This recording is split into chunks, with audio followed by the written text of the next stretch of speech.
Welcome to Surface Virtual Mind and Business Forum 2020. I am Debra Grund, co-founder and CFO of Surface.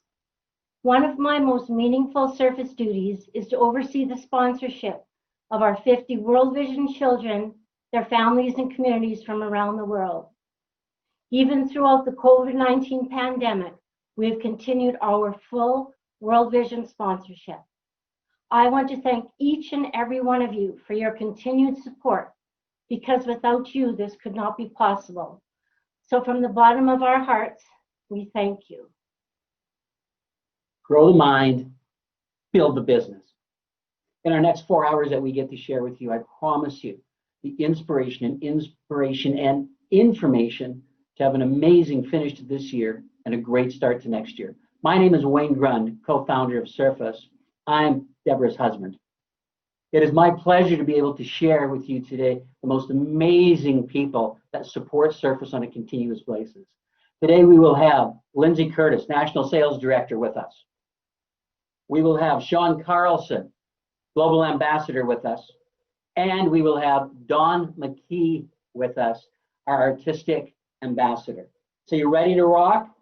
Now, get your hand up, put it on your left hip, grab the invisible Surface seatbelt, and tighten that bad baby up. When we think about going forwards, the number one thing that I want us to be able to identify is why return to normal when you can reach beyond? Opportunities that you will have from what we share with you will be tremendous. Number one, the future is now. Coaching for performance, awareness, responsibility, and process, the three principles: awareness of our life, awareness of our business, responsibility in both areas. If it is to be, it's up to me. And ultimately, success. See, process is the action that you take or you don't take on a daily basis. And unfortunately, when COVID did hit and we were closing down, if your process of working in finances was in place before, you had a good business plan, it gave you something better to be able to grow from. You see, when we take a look at what COVID's done to us, I believe that we can evaluate our life balance. I don't know about you, but I've really enjoyed being able to spend more time. And even in the future, when my feet do hit an airplane, I will balance it better with my home, my children, my grandchildren, my lovely wife, Debra. Financial security, to be able to make sure that we're making good financial decisions. And ultimately, where do our finances come from? Well, they come from our hours of productivity in the salon. They also come from our service and retail per guest. So my friends, in coaching for performance, the first thing we'll do today is evaluate yourself on today's ideas. Our goal is to make ourselves better. All ideas won't work all the time, and have fun. Success, questions to ask that little voice inside your head right now is, are you fulfilling your potential? Be honest. Would more success be bad for you? Be honest and never justify failure. A flash of the blinding obvious is quite simply, you get out what you put into it. No one in our world was born smart. We're born with the ability to learn. Having said that, to grow the mind and grow the business, we do not improve by learning, we improve by doing. So as we learn today, I ask you to have a pen in your hand. Hopefully you've done your homework that I sent you. Hopefully you've got your workbook, because start to write action steps. As we move into this, there's 4 things that we need to appreciate. First of all is our past. To be able to use your memories in a positive way, and do not let your memories use you. Appreciate your present. What can I learn? What can I plan? What can I do? And our future, what am I becoming? Who is my team becoming? What is my salon becoming? So when I take a look at appreciation, that leads me immediately to expectation. So to change our reality, we must be able to think different, believe different, and ultimately do different. What do you expect out of you? When I look at that inner voice, there's a big difference between thinking and thought. And that's one of the greatest battles, I believe, as a human being, myself personally, that you'll ever fight, and you can and will win. Because see, what thinking is it can take you in so many mental directions. And all of a sudden you're thinking maybe negative things that'll put you back. I wish I could have, would have, did it. Well, you didn't. So when is it? What time is it? Now. Where are you? Here. That little voice talks to us continually, and it's got to be your best friend. You got to reach inside with you, grab yourself, give yourself a big old hug, and realize that I need to control my thinking so that it becomes conscious thought. In crisis management on March 27th, the Facebook Live I did based on these 4 principles. And by the way, you can go to our Facebook Surface Air fan page and find all the videos that were done. And I thank our team so much for them. The first thing we did in any crisis management is assess. Where are you? Physically, financially. The next thing, stabilize. How do I stabilize expenses? How do I stabilize my environment? The next thing, plan for recovery. Now, many of you had a Surface business plan in place with your salon growth manager. Salon growth managers, thank you so much. So you had a plan start to recover with some changes. And number 4, grow. Assess, stabilize, recover, and grow. So in Business Reinvented, I've been asked by many different publications to do a presentation on this going, how are we reinventing business? Well, I've been around for over 4 decades.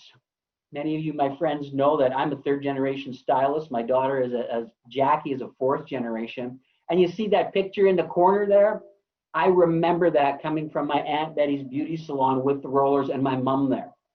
You see, COVID wasn't the first time that we reinvented business. It was the fastest time that we had to react. Because if you didn't reinvent and move from the roller set to the blow dryer, you were caught in the past. If you didn't reinvent from the permanent wave rods and move to the color, you were also left in the past. Each one of these steps had dire financial consequences to those who didn't progress and move forward. The reason I share you those pictures on the bottom, because the gentleman on the left-hand side with that clean taper, that's like back in the 1950s, early 60s, and today, by the way. But that individual was the haircut that paid for me to go to school, because that was my dad's haircut, Johnny's Barbershop. And he would average doing 6 haircuts an hour, and the average haircut price was $1.25. When I started cutting hair, it was $1.75. Then Elvis came in. Dad got a little nervous yet because Elvis' hair was a little bit too long. So people weren't going to be coming in every 3 weeks for that haircut anymore. And oh my goodness, I'm dead serious here. Financial crisis with the Beatles, the Monkees, the Animals. Why? Because of long hair. All of a sudden, people were not coming into the barbershop for a year or longer. When they did, maybe it's 3 months. So my dad buckled down because what? He reinvented. He drove into the city in the wintertime. We're from a small town in Saskatchewan called Watson, twice a week, and he took men's long hair cutting classes. And he was able to reinvent very, very successfully. In 2008, when we launched Surface, many of my friends said, Wayne, you were clean before clean was even cool. It was identifying that the world needed reinvention, and we did it in 2008 to bring uncompromised products that had high performance while respecting personal health and the earth. The biggest reinvention that I see right now, my friends, is without doubt in the treatment world. We'll share much of that with you today. Also, the retail world. It has been absolutely wonderful, amazing to be able to see how salons have reached out and asked people to buy from them because they knew it was right. Retail sales through the roof. And in the treatments, home care treatments. This is the biggest areas that I see opportunity for growth in the future as we change from the permanent wave to the color, that we change from the roller set to the blow dryer. Well, we keep some of those good elements from the past, but we move forwards. An example that you see here, the color lock as a treatment. The color lock charge would be $15 to $35. Anybody that's having a challenge with color fadage. It is 0 extra time on a haircut. Your product cost is $3. People are looking for additional pampering. The curl moisture bake. Average price in the salon, $15 to $25. zero extra time when a person's having a haircut. Cost of goods, $2. Look at the opportunity that I'm sharing with you. Many times I'll ask people, like, how many of these treatments are you doing? And they go, a lot. Later, I'll share with you the importance of knowing your numbers. The Awaken Scalp Facial, $15 to $25. A 5-minute add-on to a haircut. And $2 product cost. Think of your guests right now as we go through here that you'd be able to present this extra level of service to, especially now that COVID-19 doesn't have our day crammed into 4 hours at the end of the day or 3 hours in the morning. It's spread throughout. When we look at the nourishing mask treatment, to be able to do after all high lift blondings, $15 to $30, 10 minutes extra onto the service, product cost again, $2. When we take a look at our Purify Max repair treatment, any hard water areas, any chlorinated hair areas, to be able to purify that. Anybody in need of real maximum repair, using it before a color service to pre-fill with proper protein. It's a 15-minute service. Cost $20 to $40 and an average of $3.50 invested. I'm hoping that you see the opportunity in front of you. And as we move today, you'll learn how to seize that opportunity. We take a look at our color shine treatment. As we move into the winter, everybody wants more shine. They may not need an actual color at that time, but a 20-minute service on a haircut time, product cost approximately $7, and it's $25 to $50. Opportunity, opportunity, opportunity. But to be a surface scientist, we need to recommend it. Now, the most important thing that we see here is how retail links to it. And when the retail links to it, it gives you the opportunity to discuss. My friends, the future is now. We learn from the past, we identify where we are, and it's up to us to chart the course of where we're going. We have to learn to be able to present the treatments. We have to be able to know that we can speak the right language, which I'll share with you afterwards as well, so that we can truly guide our business and our guests into the future. I'm very excited now to have Sean be able to share with you the future is now and how he applies his thought process to it. Please welcome Sean Carlson.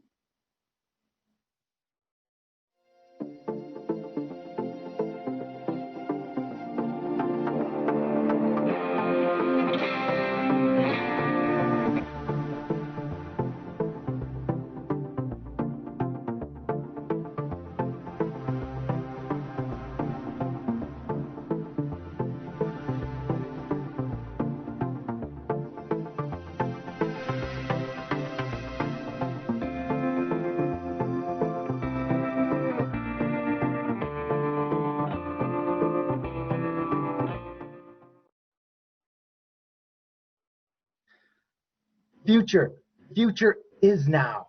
And as Wayne shared right away in that crisis management, step number 4, he talked about growth. And growth, my friends, is a choice. It's a choice we have to make. And where does that come from? To me, that comes from our mindset. And our mindset, what is mindset anyway, right? Mindset is the established set of attitudes held by somebody. So I ask you, what is your established set of attitudes? Where are you right now? What are you holding on to? And do you have the ability to consider what type of mindset you have? Again, we have a choice. Maybe you're in the fixed mindset where you are currently feeling limited. Maybe you're feeling stuck.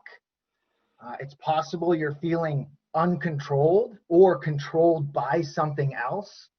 And often, friends, in this mindset, we kind of feel lost. Like, where do we go next? See, the alternative for us is a growth mindset. And the growth mindset is so exciting because it allows us to look for what we can learn right now. Also, it allows us to look for opportunity to adapt, to change. What can we change? And then also, friends, it's the ability to hold on to what we can control and move forward with it. Yeah, I think mindset and attitudes ultimately dictate our behavior. So if you start those fixed set of attitudes and you're feeling like you are lost or limited or stuck or behind or controlled, then how is that going to dictate your behavior? And we know that if we have a growth mindset, our behavior is going to dictate the action steps that we take, which will lead to our results and our performance. And all of us, friends, all of us want to win. The next step, friends, is understanding those attitudes, though, that mindset that we have, and then being able to visualize. Visualization is daydreaming with a purpose, and who doesn't love to daydream? The cool part about visualization, it allows you to go ahead and see where you want to be. And in my mindset, it allows me to visualize who I am and what do I want to be in 2021. Where do I want to be? How do I see that playing out? And then to also be able to take a step back and say, okay, where does my business want to be in 2021? What does that look like? Being able to see it, friends, see it out there in front of you, being able to move towards it is the ultimate opportunity that we have. Now, once we have that visualization and we can see where we want to go, our next steps are allow us to build a mission, right? What is the mission? The mission is the purpose, the reason. And being able to align our goals with that vision and that mission allows us to have this alignment where everything kind of makes itself better known. And we can make better steps towards those goals because we have a plan. We have a purpose. We have a reason. And then, friends, we have to have a strategy. And sometimes I'm like, well, what's the difference between the mission and the strategy? Well, we have to know what strategy is, right? And strategy is a plan of action or policy designed to achieve a major or overall aim. Okay, that says a lot, but to me, what it really means is a game plan.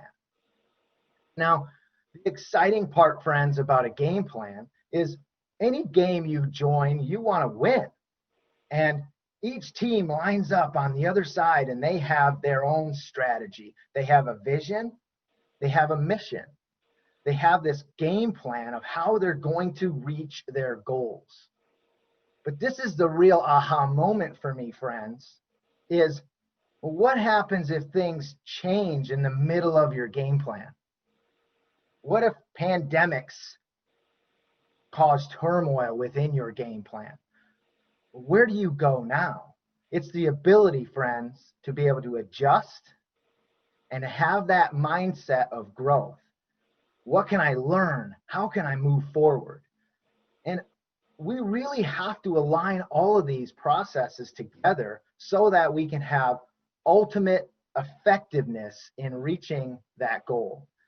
And that goes back to goal setting. Goal setting for me is always about having that long-term vision up over here, understanding what that target is, and then being able to take baby steps towards it. And those baby steps are our short-term goals. How will this short-term goal help me in making my long-term goal become easier or quicker or more effective? And then it boils all the way right down to the now. As we've been speaking today, the future is now. So what can I do right now that will make reaching my long-term goal and objective easier? We have to take steps, friends. We have to do more. It's about action. All these ideas, all these visions, all these strategies, these missions, without action steps, leaves us stuck in that fixed mindset where we feel controlled. We're growing now. We're making steps towards a better future, a better present, all at the same time. And what we want to do, friends, is when you look at what can we do right now, we want you to join us on the Surface Hair website. We want you to go to the goals and planning section, which is right underneath this professionals tab. When you click on that, friends, it'll bring you to this goals and planning first page. And there, we'll be able to talk you through the roadmap. Because the cool part about action steps, friends, is what gets written gets done. So how have you been able to compartmentalize all this information that's flowing in your mind and get it down on a piece of paper that you can see it? And that roadmap allows you to see your 6 months to 12 months of plan of action moving through your business. And then what about setting salon goals? Salon goals and planning allows you to have all of this direction on one page, and you can work together as a team to make that happen. And then stylists, it's all about getting our direction in line with what we can do with our guests. When those align, our personal goals, our professional goals, all come together as one perfect harmony. Now, once you get there, there's more. And why is that so exciting? Because there's something for everyone. What about promotional guides? What about personal coaching with your team? And then, of course, the ROI, the return on your investment. How are you planning smart purchases for you and your team to be able to serve your guests at the highest level? That is a lot. Slow down, inhale, exhale. You're doing great. Remember, friends, it's always about one thing at a time. Coming together, slowing down, and taking these baby steps because they've been written. And I also want you to remember why you started, your purpose, your reason, the ultimate direction that you have set forth. And remember, friends, passion led you here, right? That fire inside. The purpose is the reason. That's the reason for the journey. But that passion is the fire, that fuel inside of you that continues to light your way. You are worth it. The future is now. And that takes me to Lindsey. Lindsey Curtis, I would love for you to be able to share how understanding the now and working and planning in the now has, during this COVID crisis and pandemic and all this turmoil, has really helped you open your eyes to the future. All right, Sean. Well, thank you so much for introducing me here. And I'm going to share with you proactive versus reactive. If there's one thing that I learned from our journey of since March is really how can we have that growth mindset, like you said, and having a growth mindset is being proactive, and having a fixed mindset is being reactive. And I think we all learned a lot. Every single one of us, no matter if you're one chair or if you are 25 chairs, every single one of us in our salon companies plays a role to be proactive and to help each other out. And there's so many great things that came from this that are best practices that are really here to stay. And the first one is curbside pickup.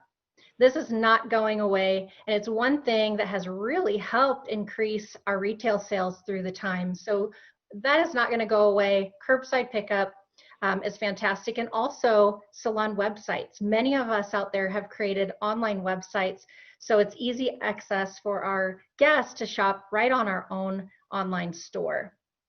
And lastly is social media. Social media has been a great partnership, and I've been partnering with salons and so have our salon growth managers out there with multiple salons to communicate promotions effectively and to help spread the message of product knowledge, and also doing virtual takeovers. Now, this is one thing, if you haven't tried it yet, please contact somebody at Surface, your salon growth manager. We are all here to help you. And a virtual takeover is a fun way for us to communicate directly to your guests. And what happens is Surface goes on and we take over either your Facebook page or we take over your Instagram page, and we talk about product and we can theme it. As you can see onto the left side of the screen, this is Salon Ultimo in Woodbury, Minnesota. And Don McKee took over their Facebook page to do an Awaken Your Style event back in August. I took over Classic Styles page right here in Lincoln, Nebraska. And how much fun did we have there? We were able to communicate, do videos, we did live shows just for their guests. And at Mirage Salon and Spa in Norfolk, Nebraska, we did an open house virtually. And hats off to you guys. I know you're watching out there. What an absolutely phenomenal event. My message today is to be adaptable. And the definition of adaptable is the ability to adjust to new conditions. Your financial stability as a hairdresser, salon owner, is to be adaptable, and to be adaptable to the new ideas we are presenting you today. There is huge change ahead in our virtual world. One thing that I really learned is guests are loyal. And I see this out there.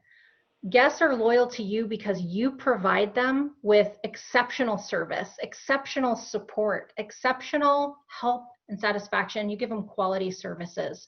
And if we can provide those key components to our guests behind the chair, you guys are going to thrive, and you're going to continue to thrive in the future. So with that, I'm going to bring back up Mr. Wayne Grund. And Wayne, you had shared in your presentation about a salon prescription pad. And your salon prescription pad shows all of the different key components of our Surface retail. Can you share with us a little bit more about the prescription pad and how it can help grow our business behind the chair right now? Well, the salon prescription pad supports Sean's statement that he had on, I call it ink it, don't think it. Goals get written down. How would you feel? You went to all of you guys out there, you go to the doctor, you're sitting there and you're waiting in the room. Doctor comes in and goes, you know, Wayne, when you were here last time, I forgot to write anything down. I'm really sorry. What were the color of those pills that I gave you again? What did that medicine smell like with it? I just jog my memory.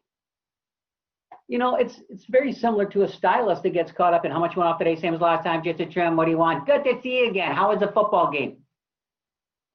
When we pull it back, it's very important to connect with our guests on a personal basis. But at the same time, to maximize our level of professionalism, when I'm consulting with the guest, you would write notes down on their welcome card. On that recommendation card, you can write notes down. And it's Sally, this is the products we've used today. This is the recommendation that I have for you today. And I'm hoping that so many of our guests, and I know you are because you've been following Surface for a lot of years, many of you, some of you are brand new. But you go, which one do I need the most, your guest says. And then you're trained because you're aware that you're able to share at that point going, well, what I've done is I've written them down for you. I've marked their order of importance. And based on your beauty budget today, you can take, but let's set a goal of 3 visits into the salon to have you in your complete regime. Wow, how easy is that? So now when I'm working with the treatment and I'm so excited about what I got for you this afternoon, the organics of Surface. When you have just a little bit of information on the organics of the product that you're working with, you can just give one simple statement, what I'm applying, why I'm applying it, and now you're able to take it home with you. So, you know, Lindsey, I hope that shares with you the information on that. And Sean, you were, one of the things that you stated in yours was a salon roadmap. I'd like you to expand more on that. Is what's the benefit of having that salon roadmap? Oh, Wayne, that's such a great question. Where my mind goes immediately is about confidence. If we as a salon owner and a salon team have a strong partnered plan of action, and that's where that roadmap is for 6 months up to 12 months of the direction that we're going, the promotions that we have, the education that's going to be supported, it gives us confidence. And then, Wayne, really think about the stylist that works in that salon. Now, if I go back in that break room and I see hanging up on the wall an action plan, a roadmap that really lays out for me as the stylist, a team member, it really engages all of us in that culture of supporting each other and really being able to serve our guests at a much higher level. confidence is the key word there, Wayne. And so I hope that answered your question. I think it's a tremendous tool, and I'm so grateful that we get to partner with salons with it. So let me see if I heard you correctly, Sean. What I hear you saying is if I've got a piece of paper or PDF file and it shows me my coming quarter or even my year, but especially my quarter, it shows on there the items on promotion and why, based on the time of year, based on the needs of the guest within there, maybe even has some educational links. So now that would be, whether I'm a single salon, I'm a salon of one, I got a plan. If I'm a salon of 5, I've got a plan, but I got to make sure I share the plan with my team, right? So now the team knows that working with my environment, the owner just doesn't have a key, open the door, go, there you go, lock the door and go home. There's a reason that I'm engaged with that salon team, because they have a plan. Did I hear you correctly?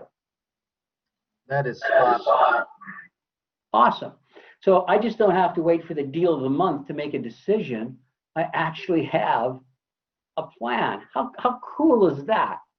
So, and we've got a little bit more time here. So let's, Sean, you're going to move over to, I think you got something you're going to ask Lindsey now. Absolutely.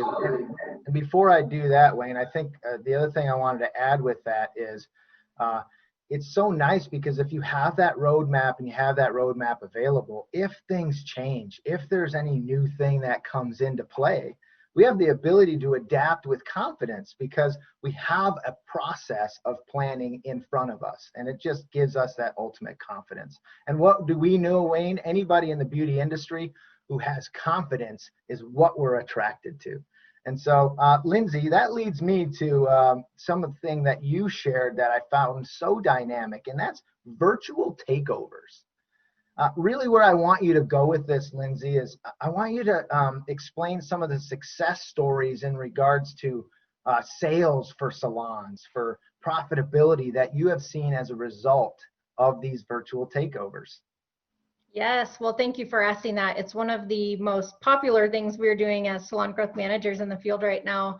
And there's so many great successes and so many different steps that go into making this successful. And so what I'll share with you is I have personally done 5 virtual takeovers in a big way. So as we get into the holiday season, instead of having an in-person holiday event, why not do a virtual holiday event where we can do everything we were going to do in person, but do it online?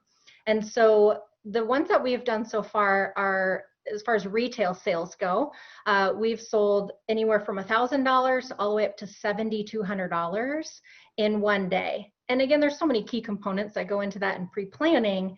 But when you do a virtual takeover, I mean, it's just a way to connect to the guest. And they want to know about product. And I call it the mom grandma effect, Sean. So it's like when you as a salon owner are telling your guests that they need jump mousse, but then grandma comes in, aka Lindsey or somebody at Surface, and they say about jump mousse, they're like, oh my gosh, this is the best thing I've ever seen in my life, and I need 10 of them, right?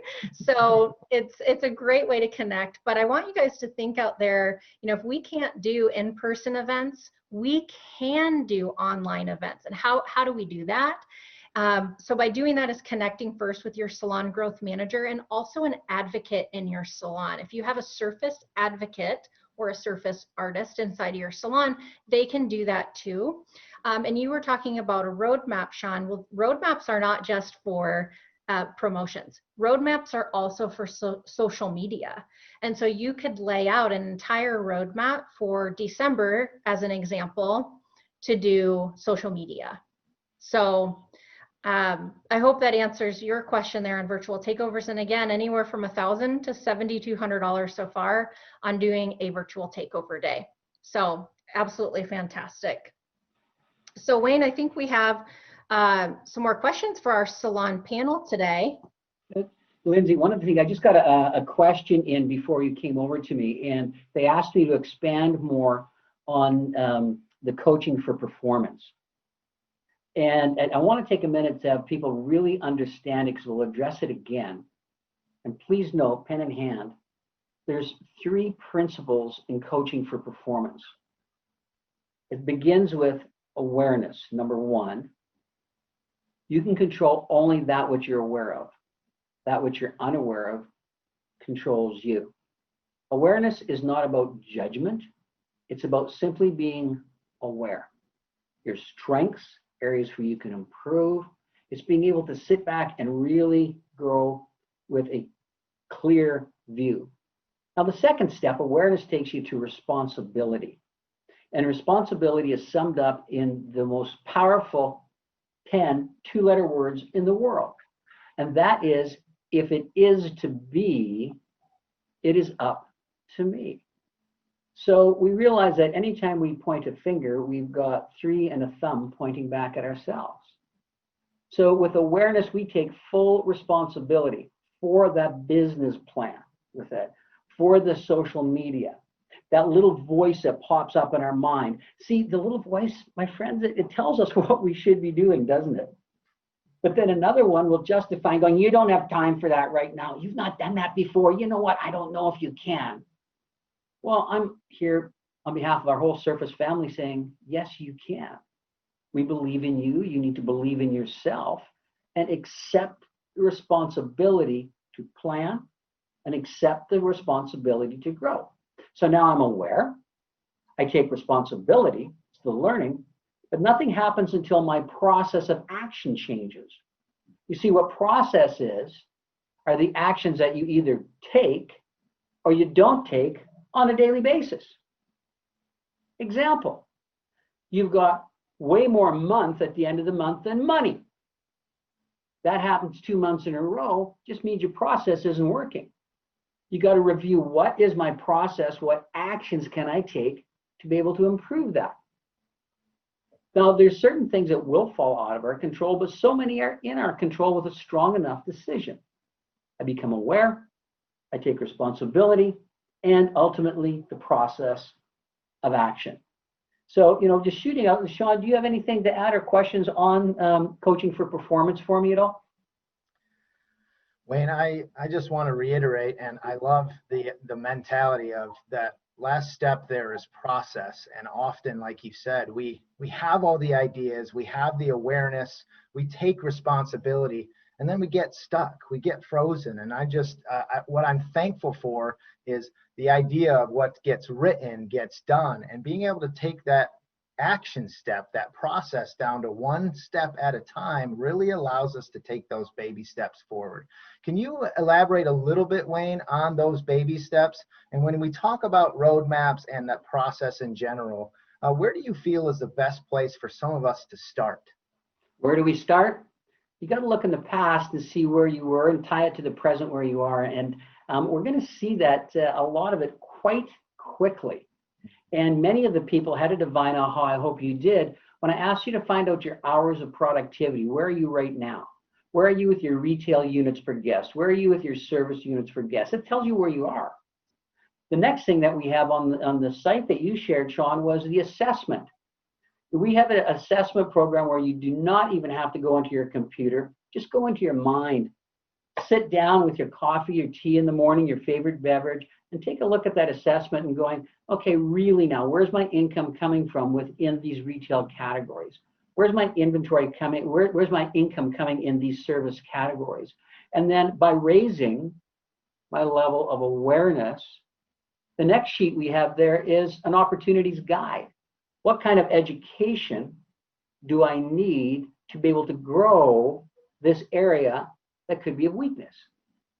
And then from there, the action steps quite come in the doing with it. Thank you guys so much. I mean, it was just some great information. And I'll go back to Lindsey. Lindsey, do you have anything on coaching for performance or anything else to touch Sean before I bring in our amazing panel? I believe it starts with first yourself as a leader. So if you no matter, again, you guys, if you're 1 chair or 50 chairs, it starts with you, and you as a leader needs to take action to lead by example.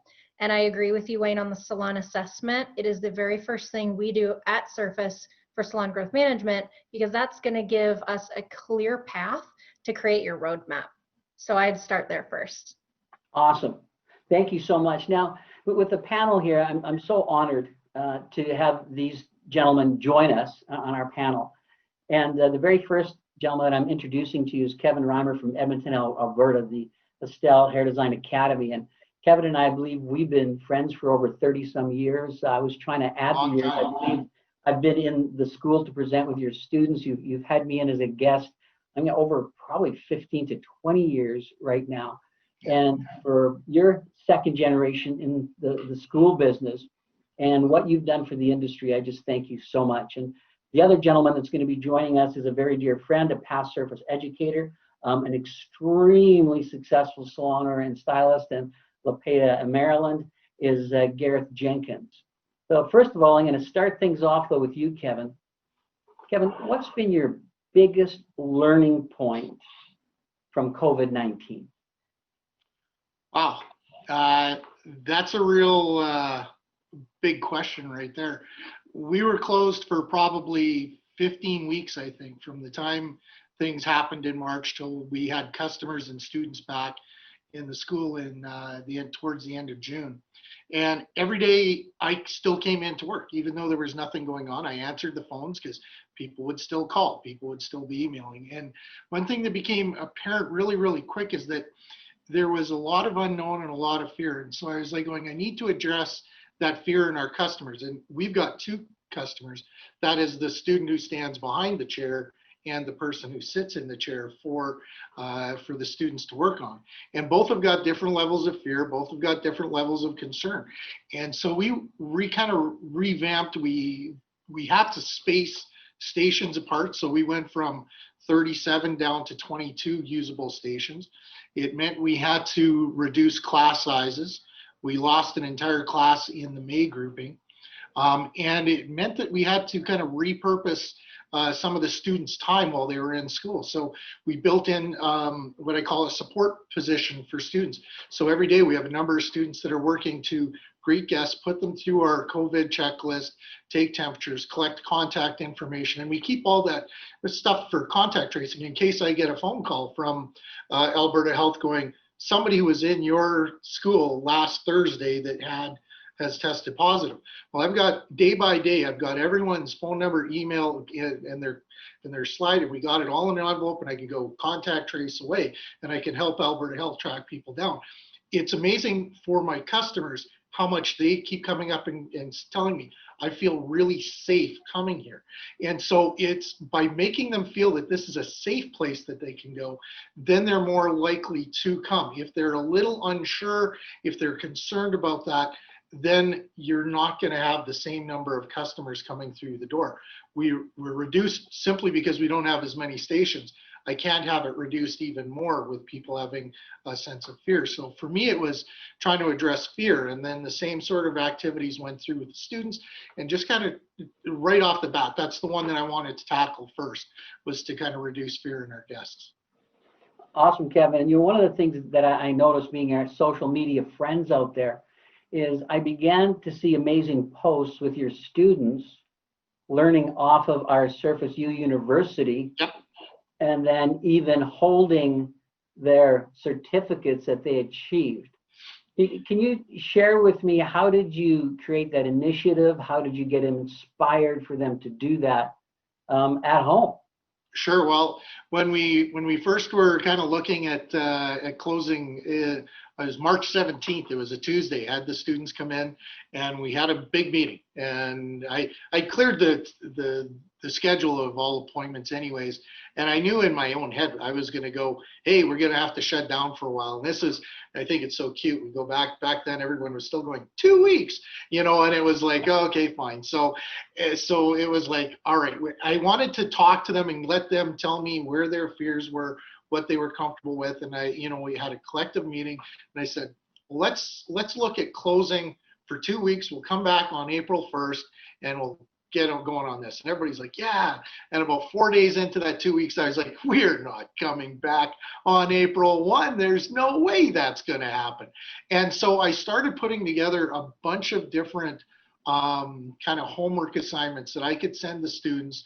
And we did that for probably about the first month and a half that we were closed, and a bunch of them were video links to Surface stuff. Go and do your certifications and go and do that. And beyond that, there's the ones with Barbicide and other things like that, so that the students would, one, be able to still learn, instill in themselves that they know kind of cleaning procedures and things like that that would be able to carry forward. We still have, and they were emailing me the pictures of their certificates, and we were reposting them. I reprinted everyone's certificate on like basically a photo thing, and so I give them all to them, so they've got them out on their station so that they can put them up on their mirror and stuff, and just have for their own kind of purpose of going forward. So it became apparent real quick that we were going to have to do something to keep them involved. We didn't know that it was going to end up being 15 weeks. And so eventually kind of running out of stuff, because there's really no planning for us to be able to prep for that. So it was done a lot on the fly. But then we just kind of paused everything until we could get back towards the end of June. But for those, it was a lot of fun, I think, for the girls and the guys to work on while they were at home. Kevin, thank you so much for being just such a great leader and inspiration within our industry. And Sean, you've got a very dear friend of ours to be able to introduce and have some questions for now. I do, Wayne. Gareth Jenkins from La Plata, Maryland, and his phenomenal salon, Brit Style Hair. Gareth, I'm just so thankful you're here with us, and for our long-term friendship and your inspiration as a business leader and as a stylist to your guests. And one of the things I really wanted to hear from you today is, what have you been doing? What types of action steps have you put in place to build a better business than pre-COVID amongst all this turmoil? Thanks, Sean. And yeah, Kevin hit on the point in terms of, immediately, you first of all thought that this was going to be maybe just a few weeks. And then, of course, it turned into something much longer. And we were closed for a total of 10 weeks. So it gave me ample opportunity to really reassess where we are as a business. And as opposed to just trying to pick up where we left off, use it as the big breather that it was to see where we were. We were about to celebrate 5 years in April. And so it seemed like a perfect moment to reassess. The first thing I decided that we needed to do was to get back to really having a focus on care. Before COVID, of course, times were really good for us. We were in a situation where, we were booked up for, and we were still following our, price increases and so on and so forth. And yet the demand was still there. And I find that those are the times where you are really in danger of becoming complacent, maybe even bordering on arrogant. Because, you have a guest call up or text and says, hey, I'd like a color on Thursday and it's Tuesday. And you're almost kind of giggling in your head as to, well, no chance of that. And then you come into June and you're like, oh yes, we've got something, and you're thankful for that moment. So it was a reality check for us, and to not take guests for granted, and a reminder of the value of each and every guest, that they are the reason that we're in business. So what we tried to do was make sure that we were giving great value, but not falling into the trap of fear and start discounting services and so on and so forth. We were due an increase in April, and we followed through with it. At the very same moment, we were following the guidance to not blow dry. So of course, then we had what we had to do there was think, well, how can we give value? But a large portion of what most guests are expecting, we're not currently doing, because we wanted to see whether, until we felt confident that salons were not hotspots for COVID transmission, we wanted to err on the side of caution and be considerate of our guests to, again, to kind of echo Kevin, to really make our guests feel safe. So what did we decided and adapted with this opportunity of product recommendations. How did that change? We saw differences in what was selling, you know, at the top of our list because of it, and treatments were our #1 priority. We knew that treatments, because COVID hair was happening, we all saw it, right? And the tragic results of that, with home color, poor home care. And because we had decided that blow drying was not initially something we would do on our return in June, complementary treatments were the way forward. We created value for the guest in sharing with them that while this important part of your haircut and blow dry was gone, we are replacing that with something that has a value of $35, whatever it might be in terms of people's market. And what we found was all of a sudden our curl masks were selling out. It was a great time for the Violet Nourishing Mask to be a new, exciting product, as well as, you know, all of the, you know, Purify Max Repair, Color Shine, Trinity, so on and so forth. Connection was another thing that we knew we needed to work on in challenging times. Immediately, we jumped in with video consultations using FaceTime or Google Duo, depending on whether a guest was an Android or iPhone user. For the guests, it's felt like safe one-on-one contact. It gave a feel for how long, for us, how much time needed to be scheduled. And also it was a great opportunity to sell service and product prior to the guest even coming in. Also, we gave the guest a sense of what they can expect to pay, not just in terms of their service, but also their product. So they were mentally prepared to come in, and whether that be a $100 ticket, $200, $300, $400, or $500 ticket, the guest already felt comfortable and excited to be spending their money at Brit style. And so therefore, all of these things kind of enabled us to keep our full price for haircut and blow dry and color and so on and so forth, providing a perceived equal value for the guest. And as a result, what we're experiencing now is that there is a higher level of value to treatments, both in salon and also at home. Gareth, that is such a wealth of knowledge, and I just thank you for sharing that and breaking it down into the steps, and also mentioning the why behind each one of those steps. And I just want to thank you for thinking about your guests and the opportunity that amongst the turmoil and change that you can put a plan together that they can have the ultimate, as Wayne said, awareness, and then you guys as a salon taking the responsibility and process seriously to offer that and to adjust and to overcome. Thank you so much for sharing that, Gareth. My pleasure. Evan and Gareth, thank you guys both so much. So appreciative. And I can't wait to see you live again, hopefully very soon. But thank you guys so much. Thank you. Thank you. And Wayne, I think you can hear me.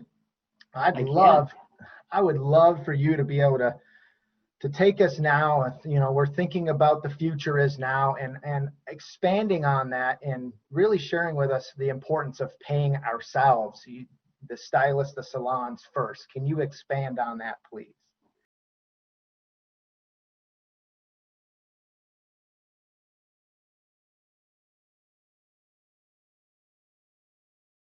I can, Sean. Paying yourself first. It was really interesting because when we started sharing the information on social media, and hey, thank you, because you're watching this, you're going to be one of well over 1,500 people throughout North America. I tell you what, the #1 thing that I got was, what do you mean pay yourself? Pay yourself first. What do you mean by that? Well, let's learn about it. 3 things we're going to identify off the top in our next 30 minutes. And that is financial security, hours of productivity based on your bookings, and your service and retail per guest. We got to put the umbrella out, make sure we're taking care of ourselves. When we identify this, I asked in the information that was emailed out to identify productivity and service and retail pre-COVID and now. The key thing for that is to be able to identify with the time that we have now for guests. I believe we're going to want some of our habits to continue for sure into the future. So I said maximizing your learning experience. Are you aware of your potential? Are you fully aware of your potential? Be honest with yourself and never justify failure. Aware of your personal and salon finances, and to be able to identify opportunities to raise your income. The first thing I put in front of you here is your personal budget planning. And basically, it is lemonade math, my friend.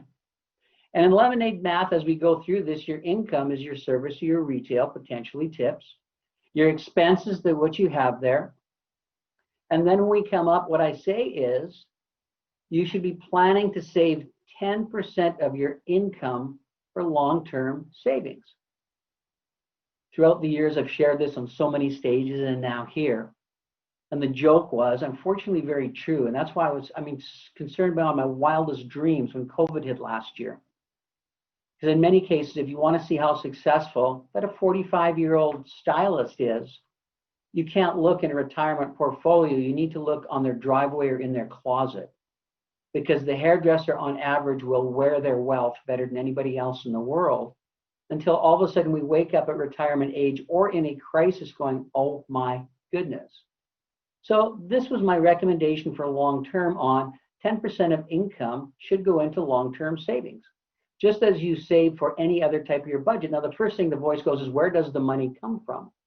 Well, it comes from somewhere that you're spending it right now. We'll go there in a minute too. And the next thing you'll see in red there that we have is your contingency. To be able to take 5% of your income, and that should achieve a balance of 3 to 6 months to be able to pay for expenses in your personal life. Now, when you got that done, woohoo, you continue to save that 5% for either emergency use or a fund. So that following 5% is continue to save, but hey, that's a vacation you may want to go to, but you can't touch the other 10%. You with me on that? Now, okay, I can see you out there, all 1,500 plus. This is yes. This is no. This is not quite sure. So let's go on this lemonade math one more time. And that what you see scrolling in the middle is no credit card debt. You will obviously use your credit card, but at the end of the month, your planning has to be that it is paid off 100%. Because if you're carrying credit card debt with interest that's on credit card, man, it's tough to get ahead. So that's action step number 1. I've got to take care of that and then live within my means. Based on the planning that I shared with you, there is a goal then. What do you want to achieve within your life in 1 year? What will it cost? How will you do it? What do you want within 3 years? When we take a look at this, anybody here need a raise? If you need more income, there's 2 ways. Number 1, increase the number of guests that you serve. Number 2, the number of service and retail units per guest. So when you go to bed at night, you actually know your monthly budget, you know your goal for your 10%, you know your 5%, and you can go to bed with peace of mind and wake up with joy of heart. Now here's one, I dared you when I sent the email out, I hope you took me up on my dare. It's called self-discovery. What I asked you to do for 4 weeks is to record every dollar that you spend. Easy to do nowadays because you got your phone, you got your notes. And I'm going to take you back in time a little bit. We're going to go back to 1998 with it. Now, some of you guys weren't even born then. And I walked into our team room in the salon, and there was a young lady there who was 23 years of age, and she was virtually in tears that she was never going to be able to get ahead. She'd been working within our salon for 3 years. Her personal income was approximately $60,000 a year at that time. And she was so devastated because she was never even going to be able to buy a condo. So what I did is I put this sheet together. I said, let's find out where the money goes. Well, it was about 2 weeks later, and I came back in the staff room, and this young stylist was mad at me. I mean, furious. She looked at me and she says, I can't believe what you made me do. I became aware of how I am wasting money. I spent the down payment of my condo. Let me give you some examples, Wayne. Starbucks every day is plus $14. I personally eat lunch out 5 times a week. That's another $100. I bought a new pair of shoes last week, and when I put them in my closet, I set them beside a pair of shoes that I hadn't even worn yet. So that comes back to the statement of awareness. Have fun with this, and please be honest. At the end of the day, mark down everything that you've spent. Then take a look and going, okay, maybe someday I will have the budget that I can have that, but that just might not be right now. When it comes to budget basics for salons, I'm not going to give you an accounting class. I'm going to share with you base principles. Number one, whether you're a salon of one or a multi-salon base owner, from your software, you want to know your profit and loss. What's your balance sheet? What's your planning of spending? And the salon must be profitable or there's no place to work. Best example you ever seen of that, and I might hit my record of flying, is I can't believe it. The airlines are really missing me, by the way, over 3 million miles under my belt over my years, is when you take a look at the safety information, the first thing they direct you to do in event that the oxygen mask comes down is you put it on yourself. Because if you can't breathe, you can't help the person beside you. So rule number one, as a business owner, you have to have your financial base solid, and then and only then can you support people around you.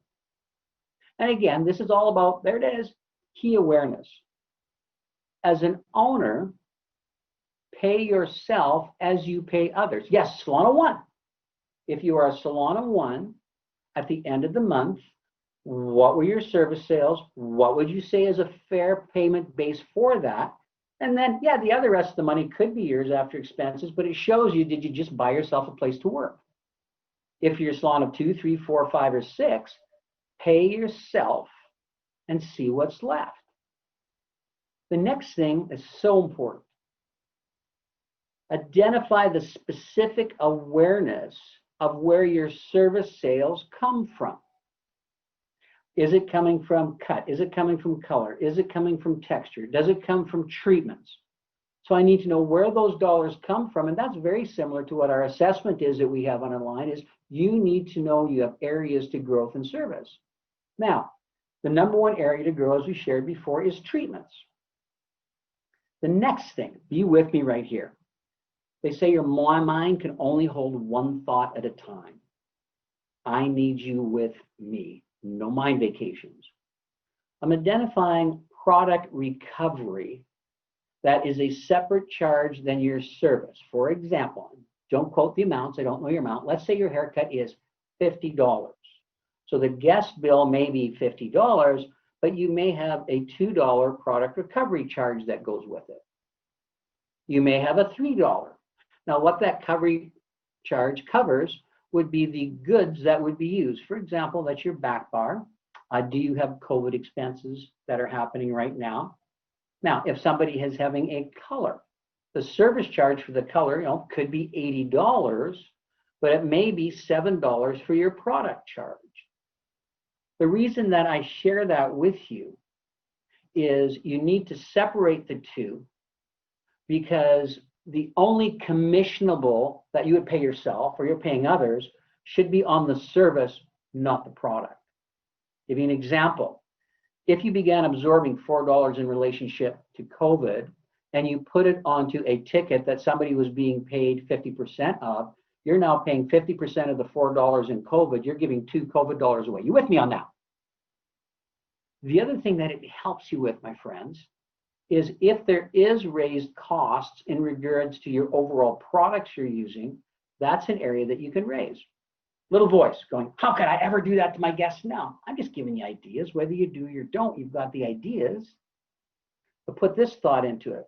When you go to a hotel and you check out of a hotel, you'll see different surcharges that they have. At first it becomes, why is this? And then it becomes regular. When you receive freight, there could be fuelage charges added to it. So anyway, what I'm stating is consider that. The product recovery is separate from your services. The next thing is awareness of retail. Being specific and having tremendous awareness and plan. Before you go home at night, make sure you're aware of the guests that are coming in the next day. Go into your records, identify what they are purchasing. Identify, because remember, you did a great job of this. You wrote down what you recommended, but they didn't purchase. So now you're educated when that guest comes in. You can share with them, Sally, I know you've got this and this at home. I know you're enjoying it. We've talked about it. And I identify here that our next step in the regime was going to be this. That only happens if you've got what? Good records taken. So be specific and understanding. Your guest uses shampoo, they use conditioner, they use a leave-in, they use a treatment, they use a wet styler, they use a dry detailer, they use a hold, and it may take you 3 to 4 visits, but then success isn't about what happens today, it's what happens long term. So when we take a look at what we've got there, a salon also needs a contingency fund.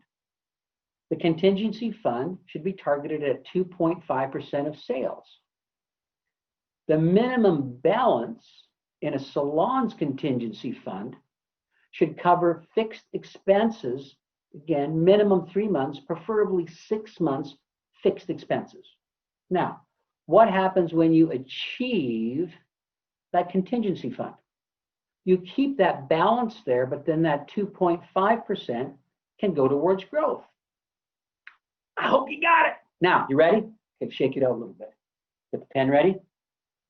Huge and huge. Coaching for performance. And this is what I asked you to do to prepare yourself in analyzing 3 months before COVID and 3 months after COVID. Where are you now? Okay.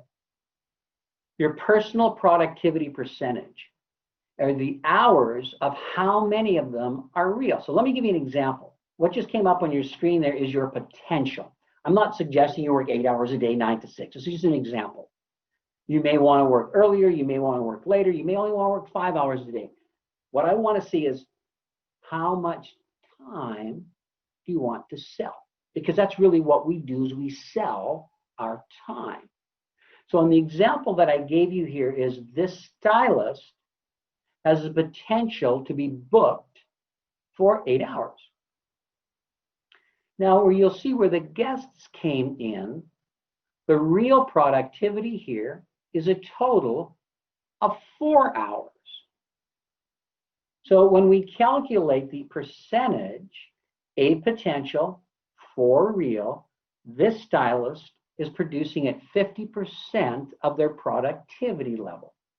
Now, all relative to the amount of hours that you want to put on the books as to how many you are booked.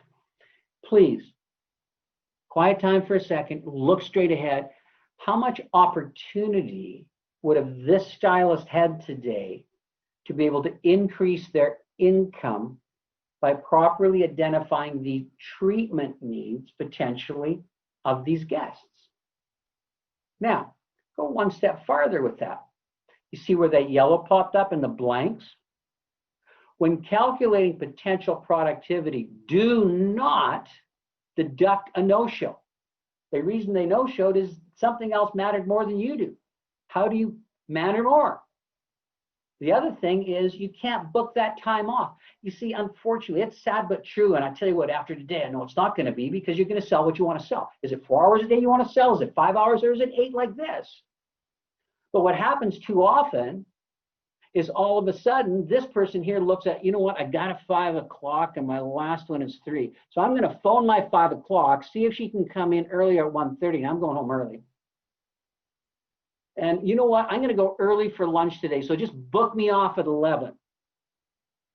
So there's a choice. And I'm not saying what's right or wrong, it's about choices.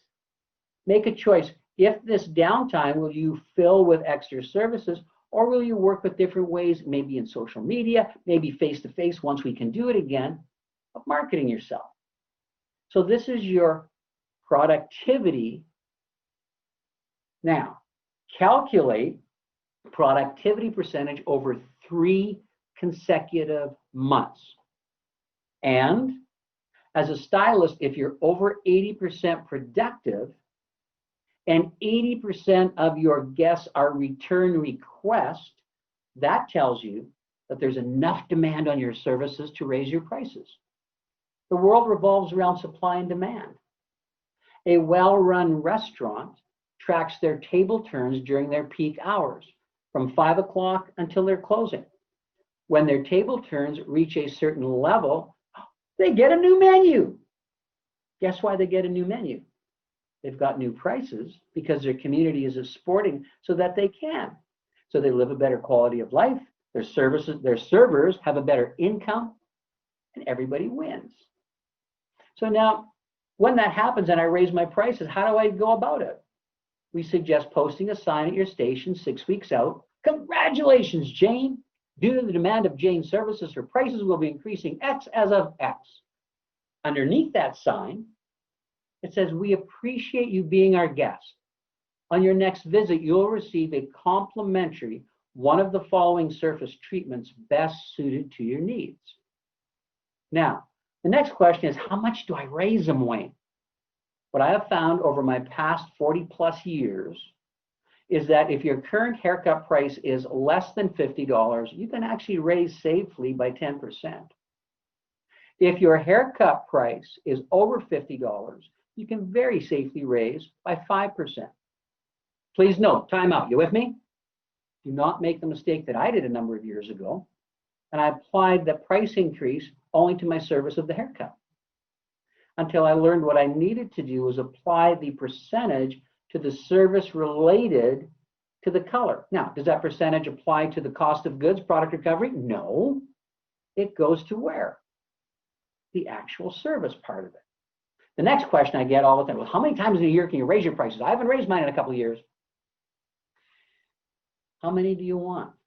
I suggest at a maximum 2. 2 is a nice base. But right now, you may be so overly booked that you need to do it at least 2 times in a year just to find your balance in the market. I don't know where you're at. It's kind of like at the end of the day, how do your shoulders burn? How do your feet ache? How does your back feel? I'm here to tell you that you're worth it. When you put your heart and your soul into your business, you're worth the income that you make. Now, when we take a look at salon productivity, I'm going to get a little more business-based for you here. This is your salon stylist potential. So this is based on how many stylists you have. So for this example, this salon has 5 stylists. Now, if they work 8 hours a day, and again, this is just an example, your hours are going to vary. You just need to figure out how many hours can I serve a guest. This one does 8. So what they do is they have a potential of 40 hours in a day. Boom, let's take a look at the bookings. 30 hours are booked. That's the real productivity ratio. Now, this also, I believe, looks very much like many salons would, pretending with a salon of 2, 3, 4, 22. You've got your top 20% that are really jamming it. And take a look at the treatments they've got there, take a look at the colors they've got there, everything that they've got. Now, 30 real hours over 40 potential hours. The stylists in this salon are at 75% of the salon's productivity ratio. So this salon can raise their sales income by filling those existing spaces. 25% growth. Whoa, anybody use a 25% raise? There's one other way to identify salon productivity, and that's your chair potential. On your chair potential, you identify how many chairs do I have? 8 hours a day. This is 40 hours. Again, I'm just using the hours as an example. Boom. There's an open chair on the right. It's 0. I've got productivity spaces on the left. So there's 32 hours of real productivity on my chairs. So the potential that I'm running at is 32 real hours out of 48 potential. The salon, based on its chairs, are 66% of its potential. This guy need to open up another location? No, they don't. What do you got to focus on? More people in the chairs, and then potentially, if you want, again, just suggestions, fill out open chair. But understand your business based on its productivity ratio. Hoo-ah! Now we know that. Let's talk about making money on units retail per guest. How much opportunity is in front of you? Discover, identify, and fulfill your guest needs. So the first of all, in service units per guest, we want to know how many guests that you serve in a day, week, and month. How many services did you provide? Our service is qualified as a shampoo, cut, and blow dry is one, color is one, color additive one, that might be one shot, and your texture. Then you've got your specialty treatments. These are all units that you can provide. Boom, take a look at this one here. Your service per guest example, you've got 6 guests in that day. Those 6 guests had 9 services. 9 divided by 6, you're averaging 1.5 services per guest. And still, take a look at the opportunity that you may have to provide additional services. Now, retail units per guest. The same thought process behind it. How many guests in a day? How many retail items per guest? The opportunity is shampoo, conditioner, treatment. Please note styling. A wet styling product, a dry detailing product, a hold, a second day product. Maybe there's nails, maybe there's skin involved. Retail per guest example. This, you have 6 guests in a day who purchased 6 retail items. So where are you at? You're at 1 retail item per guest. But now there's something interesting here. Take a look. Because 3 of the guests were the only ones who purchased, which again is very typical. So I want to identify what are the gaps that are in. How can I best serve these people? So by understanding that, that helps me in my coaching. And another one of the, the forums that we have in our business support online is performance coaching. And to look at performance coaching, it provides us with a guideline and also a timeline of being in the industry. So if I'm a beginning level stylist, I should be 1.25 average in services and 0.5 in retail. I should achieve that within my first year in the industry. If I'm a core level stylist, I would be 1.5 in services. I would be my 1 in retail, and I should achieve that within 2 years. And a core level stylist, I'm going to be at 2 services a guest. I'm going to be at 1.5 retail items. I can achieve that in that post 2 years. So what we're doing is we're having a coaching base to be able to support that for you. Now, interesting. I was reading Hairdresser's Journal in October, one of my favorite magazines out of England. And they stated there that 77% of salon guests added a new product to their home hair care regime after the lockdown. So this was in July, August to mid-September. These are the 6 product requests in areas of growth. Number 1, the sale of masks, deep treatment.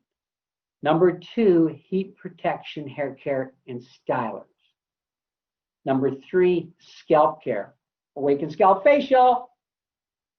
Number 4, oils and anti-frizz products. Curls Frizz Free, Basu oil. Number 5, they were looking for any product they purchased needed to have SPF. One of the main things that we're seeing here is self-care.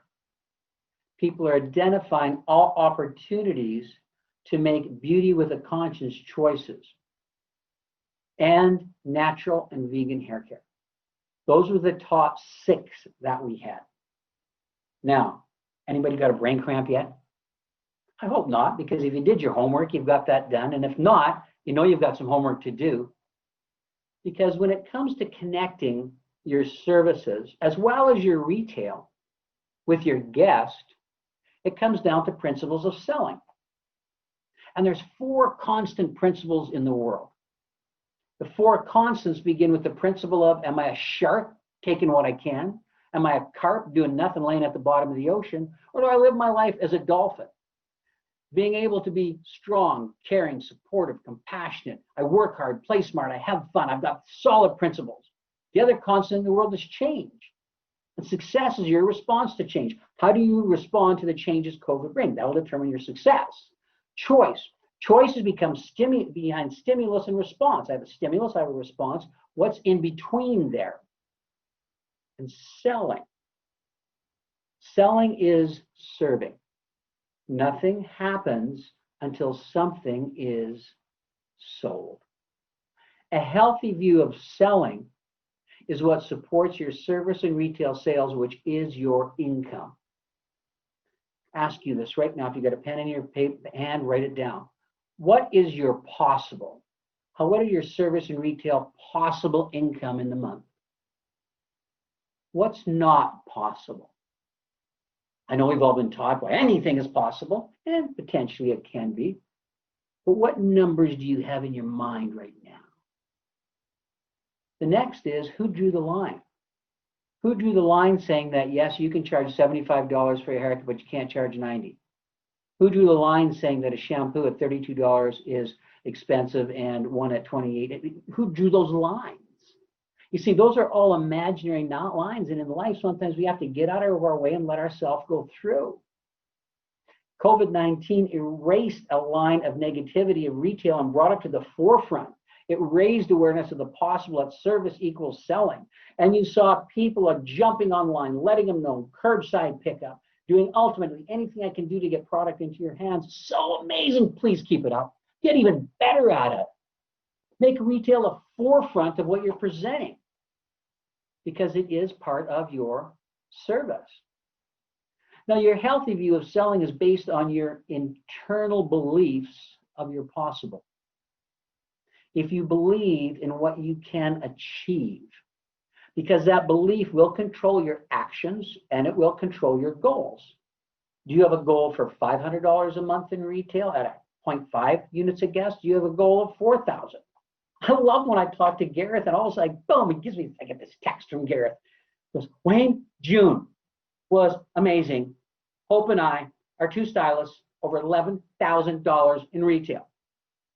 Now, great, but you know what? Hope expected to serve the guests at those levels. There was nobody in their way. He didn't have to push himself out of his way to get through. So my belief in selling is, how do you finish it? And I love that picture, that little girl with the lemonade stand. You know what? That little girl believes in that lemonade at such a high level. It's the best lemonade in the entire world. You do know that, right? The next one is, she sees her ability to sell is amazing. I want to tell the world what I've got and share it with them. How do you see your abilities? In guest relationships, what do you value? Do you value honesty? Well, if you value honesty, then you're going to recommend whatever they need. You'll never, ever cut them short. Just like that little girl selling that lemonade. Maybe she's going to sell a glass for 10 cents to everybody she can. And how do you believe in your skills and your product? Are you focused? And what I find the most successful people in the world, the ones are focused. They believe in their skills and they believe in their product. When somebody goes into your salon and sees your retail area, do they see your belief? And your commitment to sales activity. How hard are you going to work?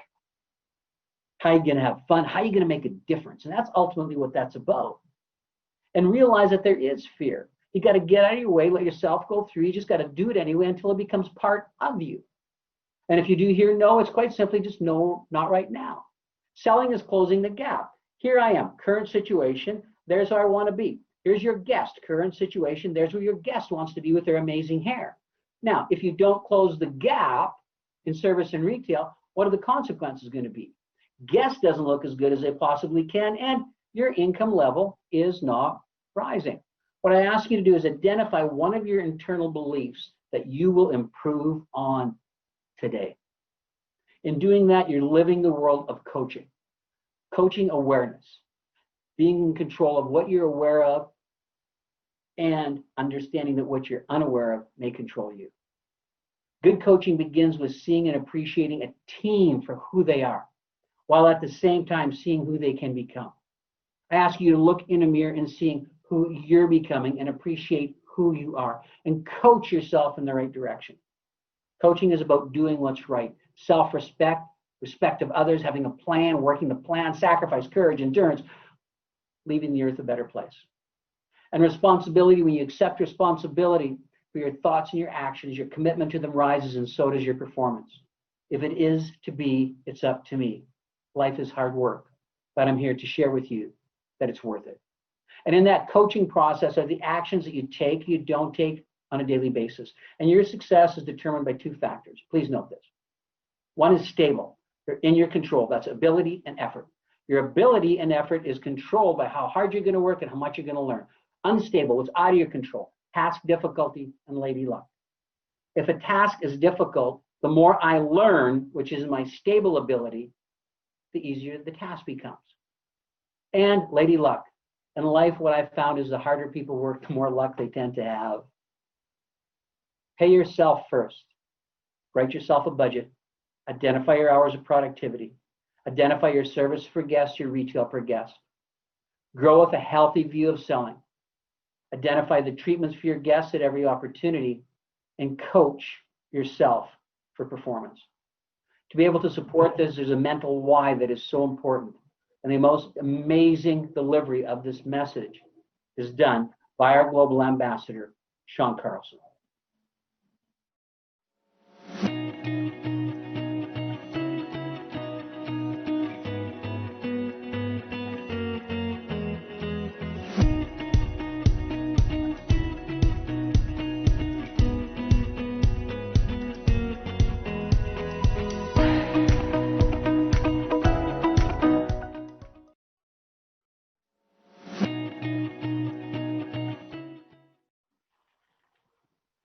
To grow, we must change. Why? The why. What is the why behind service and retail, or take home, as I love to refer to it as, in our new world? Well, friends, it leads us right back again to our mindset and making sure that we adjust our fixed mindset and change it to a mindset of growth, where we are looking forward to the opportunities that are presented our way, where we see that there is need for change and we take steps towards that. And friends, we're really just here to grow. And I want us to really think about the questions that are in our way right now, in our mind. They're buzzing around, and which ones do we answer, right? Like what now? What do I do now? How do I do this amongst turmoil and pandemic and elections and all these things that may or may not be happening to us?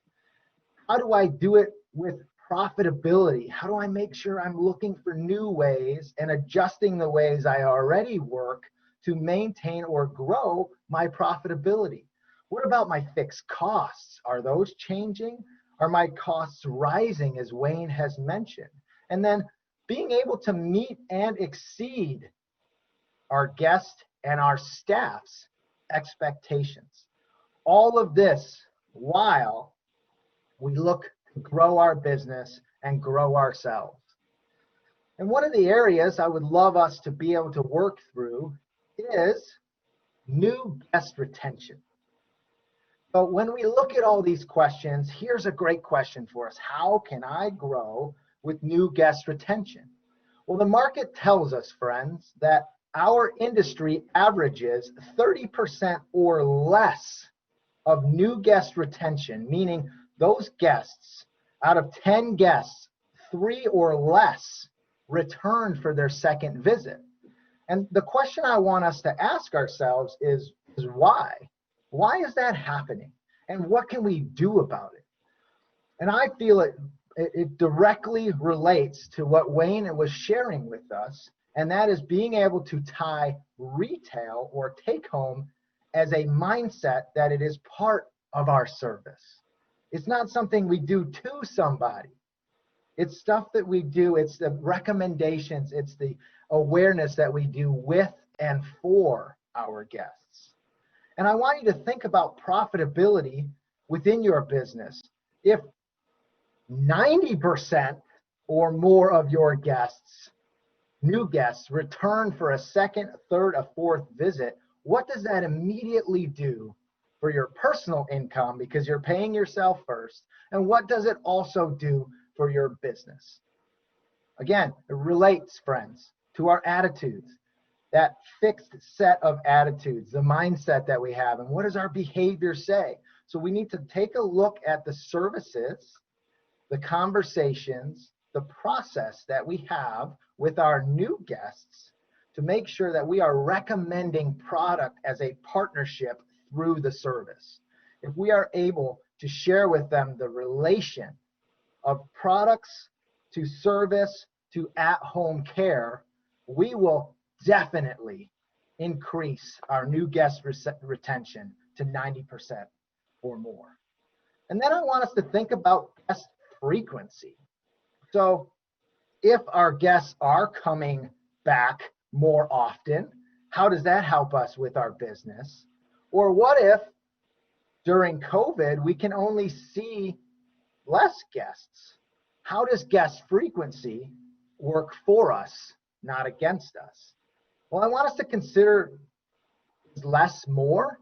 And what I mean here is less guest equals more time with those guests, maximizing the opportunity to serve them at a much higher level. As Gareth stated, being able to recognize that opportunity and fill those needs with those guests so that that time that we have with them becomes one of the most valuable experiences that they have. Another opportunity, friends, is upgrading our value.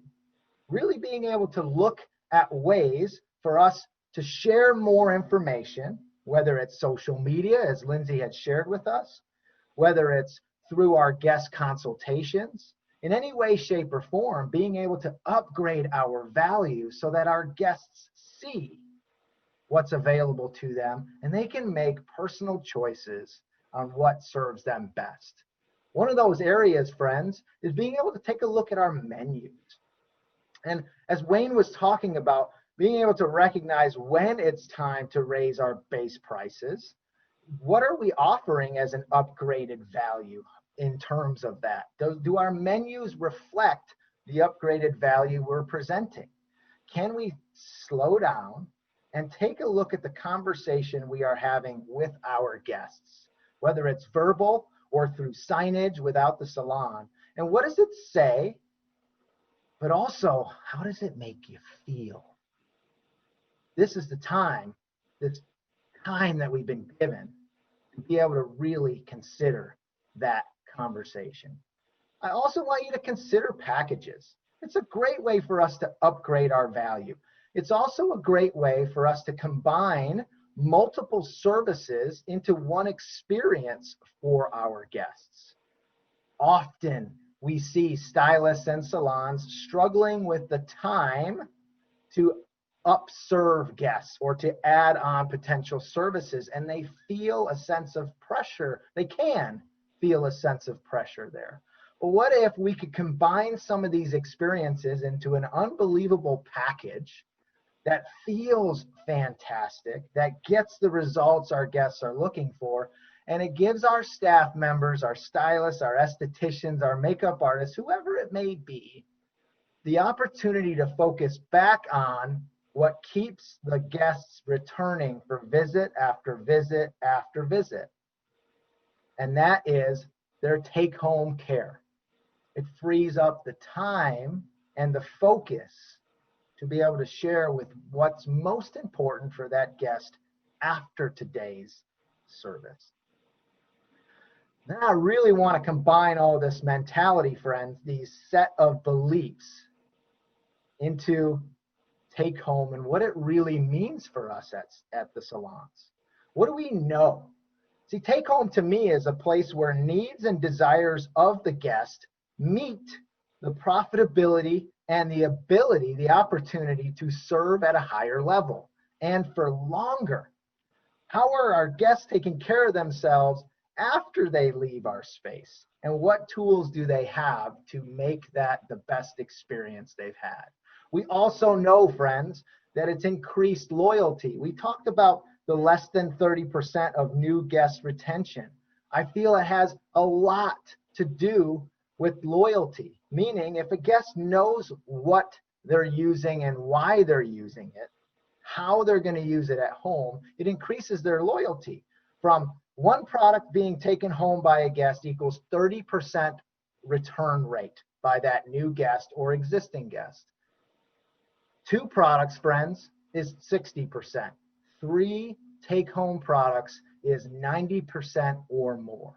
That really shows that that combination of our service and our communication, our partnership with our guests, increases loyalty dramatically. That at the same time, friends, helps us to increase our profitability. And as Wayne has stated, if we don't have a salon for our salon stylists and guests to return to, everything stops there. So how do we continue to increase profitability? It starts, friends, with correct planning, the salon roadmap, your ROI.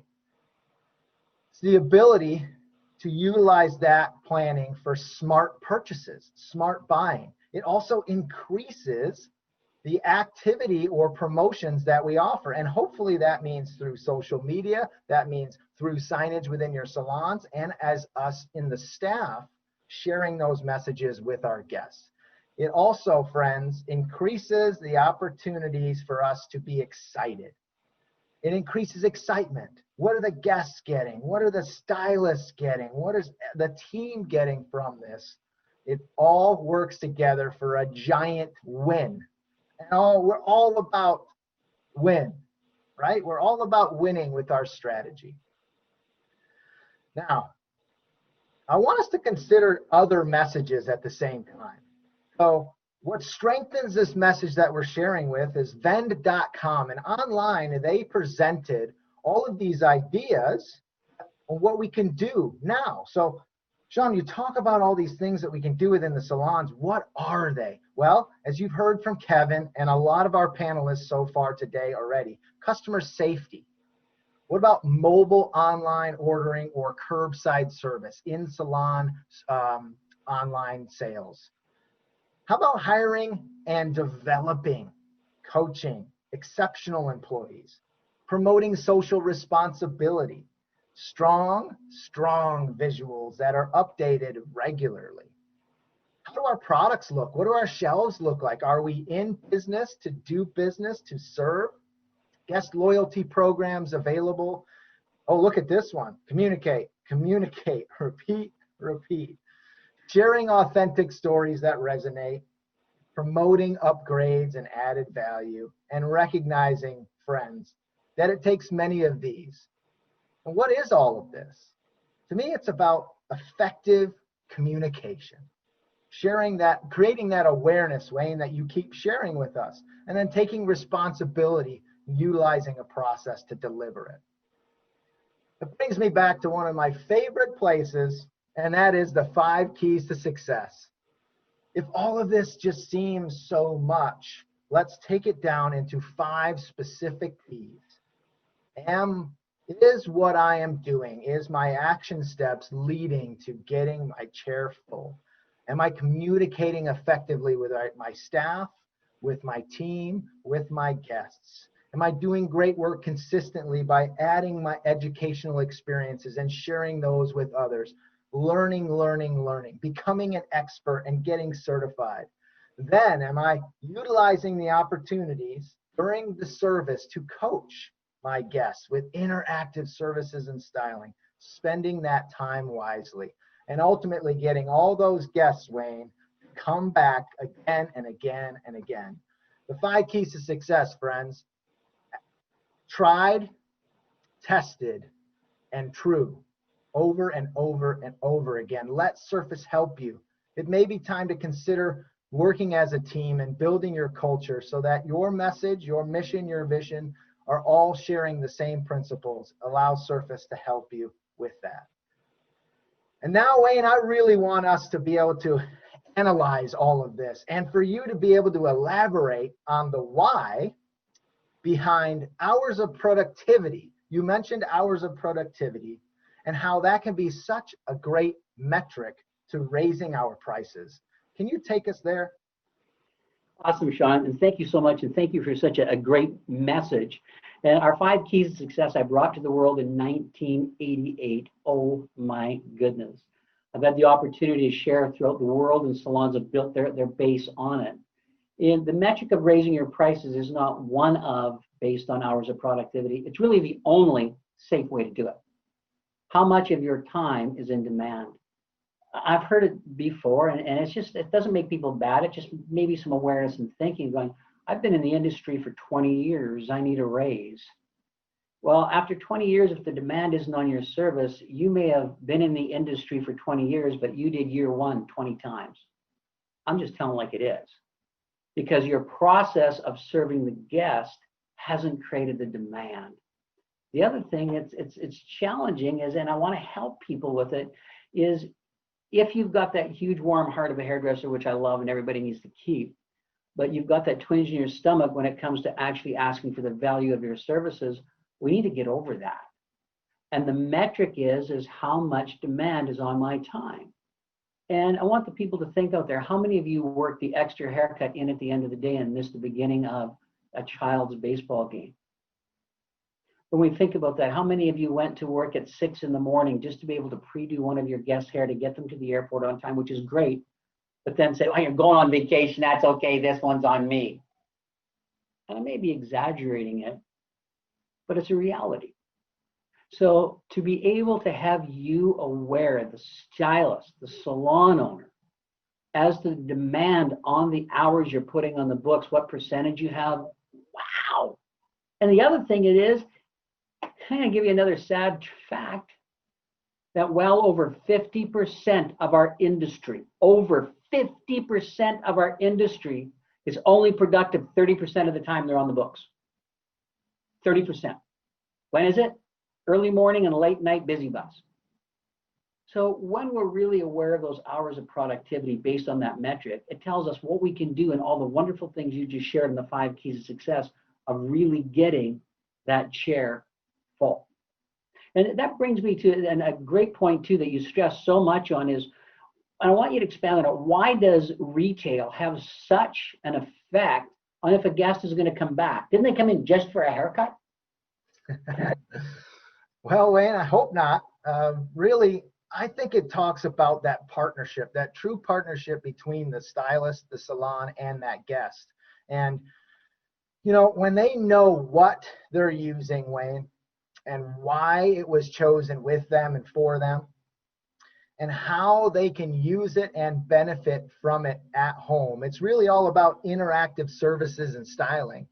It allows that guest to really understand how all of this is working together.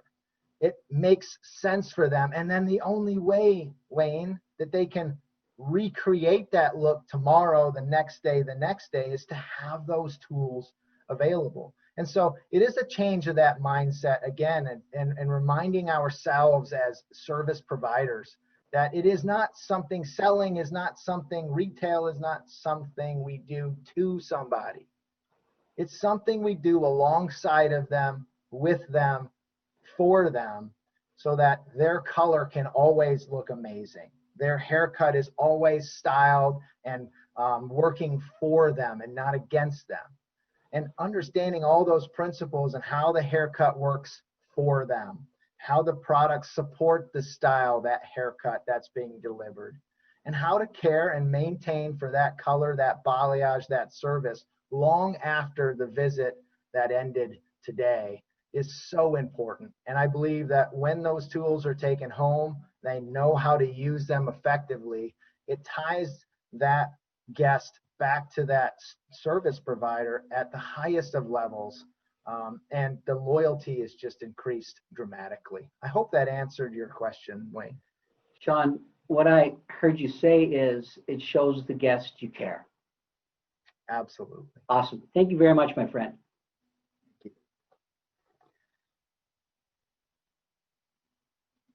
Wayne, I would love to invite our friends to join us. And so we have some panelists who are going to be joining us. And the first panelist I'd love to welcome to our conversation today is a dear friend, J.K. Collar, and she is all the way from Endicott, New York, at a wonderful salon, Vintage Salon, and I would love for her to be able to join us today. Welcome, J.K. How are you today? Hi, Sean. Hi, Wayne. Thank you so much for having me. I have to say, this has been so far awesome. It's reiterating all the things that I believe in and know, and I'm excited to be here. Fantastic. JK, I have a question for you. I want to know, really what have you been doing during this time to prepare yourself financially through this challenge of the pandemic and the crisis? What have you been really doing to prepare yourself for the future amongst all of this? Sure. It's a great question. I have to say that there's so many parts to it for me. Initially, I looked at this scenario financially and thought, what can I do? What resources do I already have? I use a salon app, a Salon Iris. For most people, they know what this is. And there were things, a part of that program that I already paid for, a subscription that I already paid for, and there were things I wasn't using it at all of its productivity. So there were little things that I would do to help, utilize things I'm already paying for. I also made sure that I connected with all of my salon guests. Every day I, went in and connected to check in on them, because not only do I care, I wanted to make sure that I was connecting through these hard times, these unprecedented times. And I also wanted to make sure that they knew that I had a plan, that they knew that I was planning for their future and my own. And just, you guys are reiterating so many things I believe in. The 5 keys to success, guest retention, rebooking, that was also very important while we were closed, to make sure that they knew we had a plan. They knew that we planned on opening, that we could open. I also planned my promotions while I was closed. I made sure that I had what I needed when I reopened.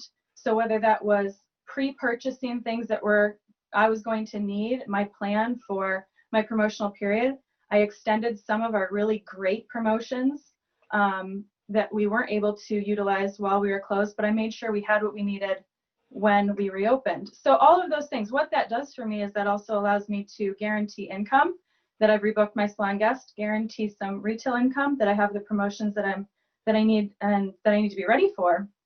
But when I really thought about financial lessons, it takes me back to almost 20 years ago when I had my first salon boss. And I'm so thankful that I learned this lesson over 20 years ago.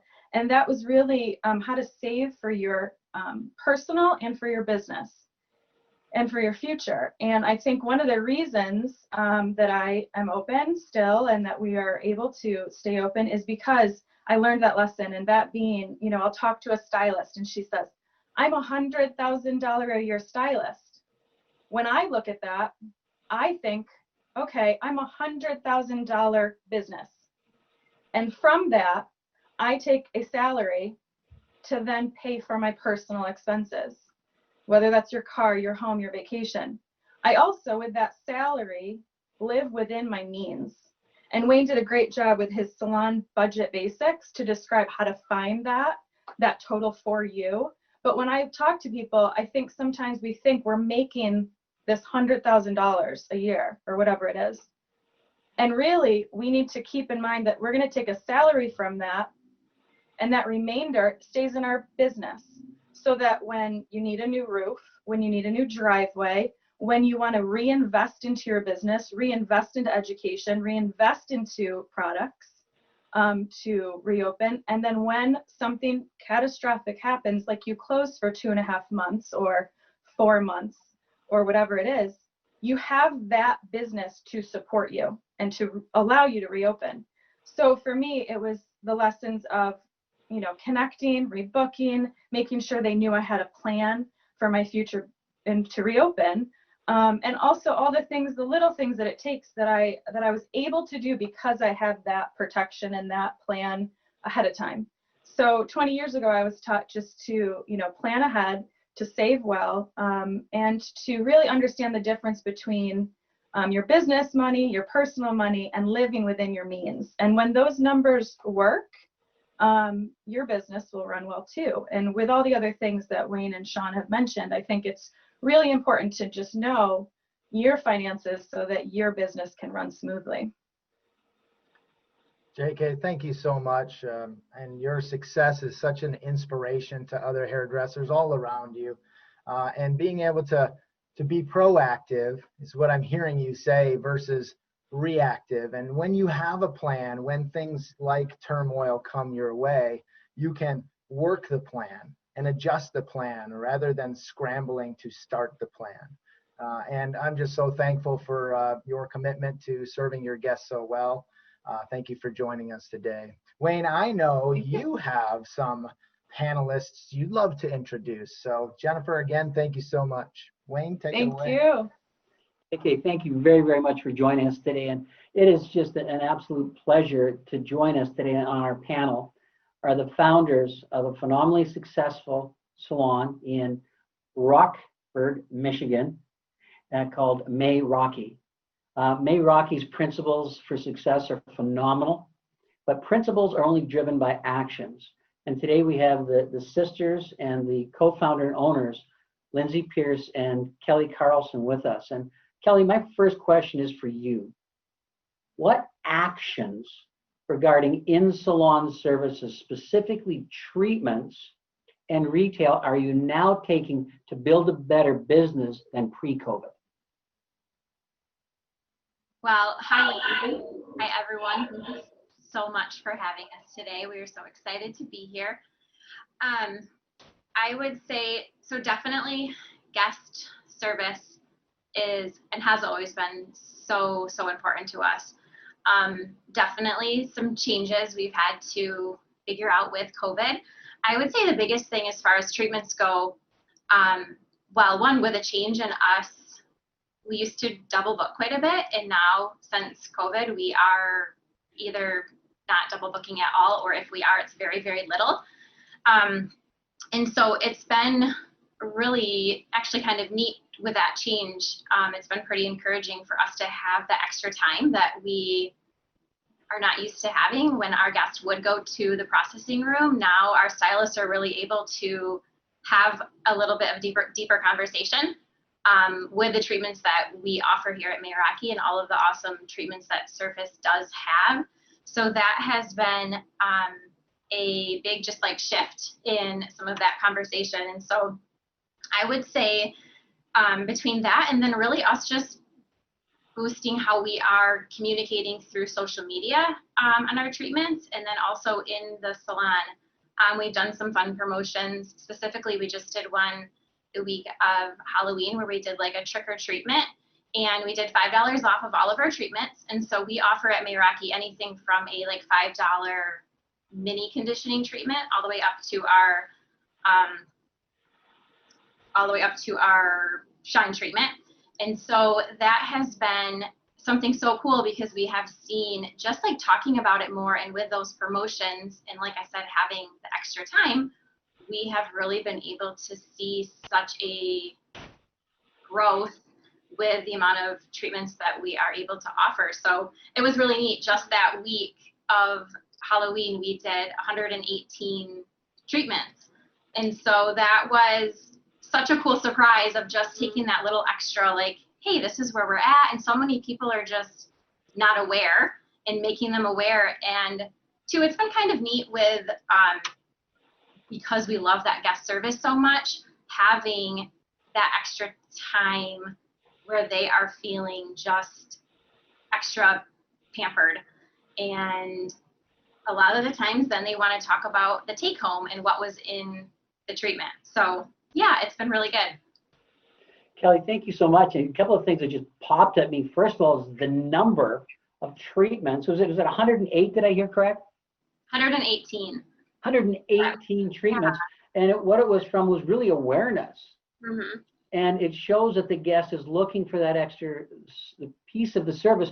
And the other thing that really jumped at me there too was a statement that was, everybody needs to hear this loud and clear, is the service provider taking the extra time to talk with the guest during processing, being that you're not running. So instead of running out the back for a moment for fresh air, you're actually taking the time with the guest, and you can educate them about the product. And that's awesome.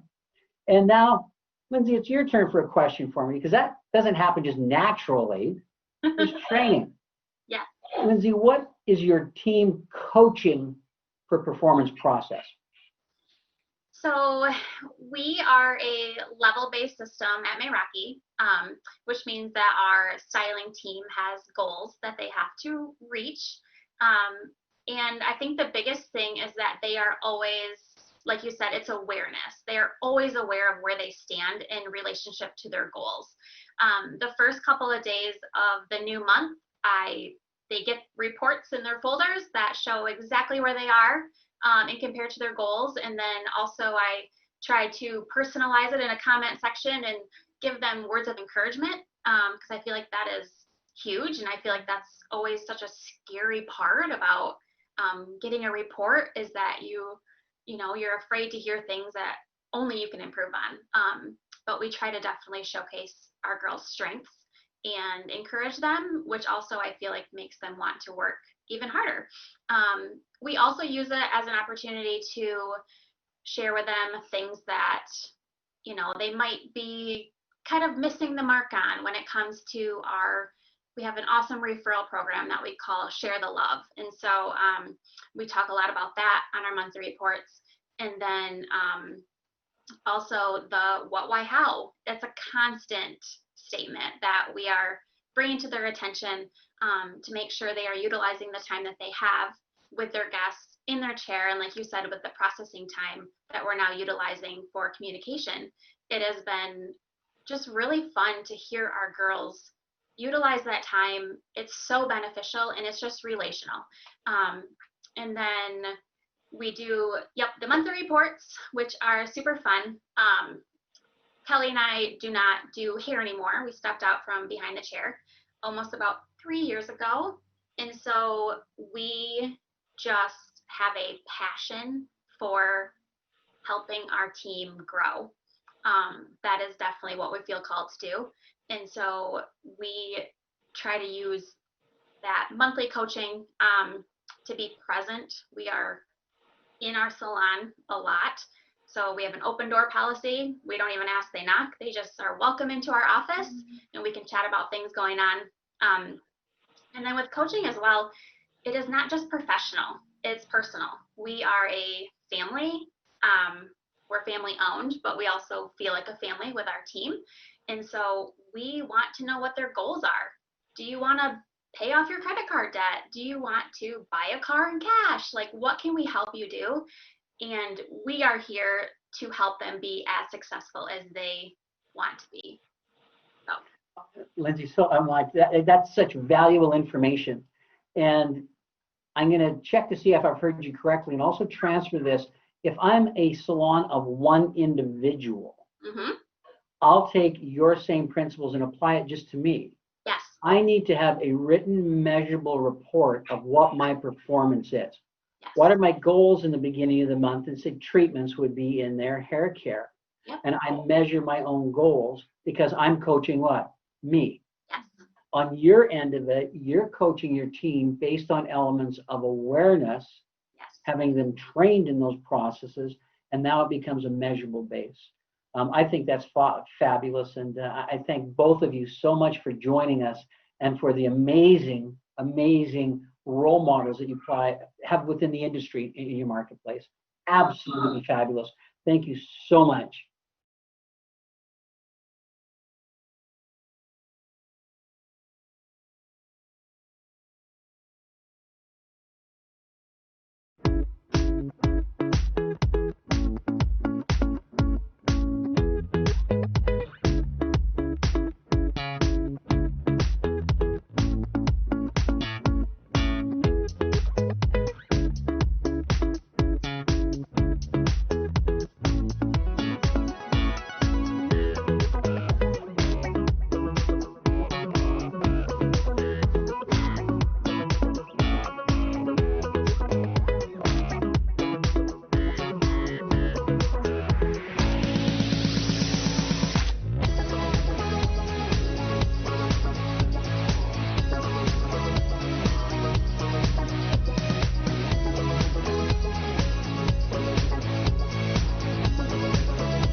Growing your sales is so easy when you have a clear and a simple plan. Growing those promotional sales has two key components. Your first key component is identifying your opportunities through Surface Hair. What assets and what resources can we help provide for you that you can utilize to make your plan? Social media is your second key component. That has all of the resources and opportunities that connect back to your plan. If you're not familiar with our Surface Advocate program, you can find our Surface Advocate program on vimeohair.com/surfacehair. The Advocate program gives you the opportunity to create your plan in advance. Also to see what's new, what's coming, what are the new launches, and incorporate new services and opportunities every single quarter. So you're never left in the dark. You never have to wonder, what is Surface coming out with next? The Advocate program covers 4 things. Number 1, technical skills. So we learn different opportunities for us as hairdressers or our salon team members on, let's say, a fall balayage technique or a summer blonding technique.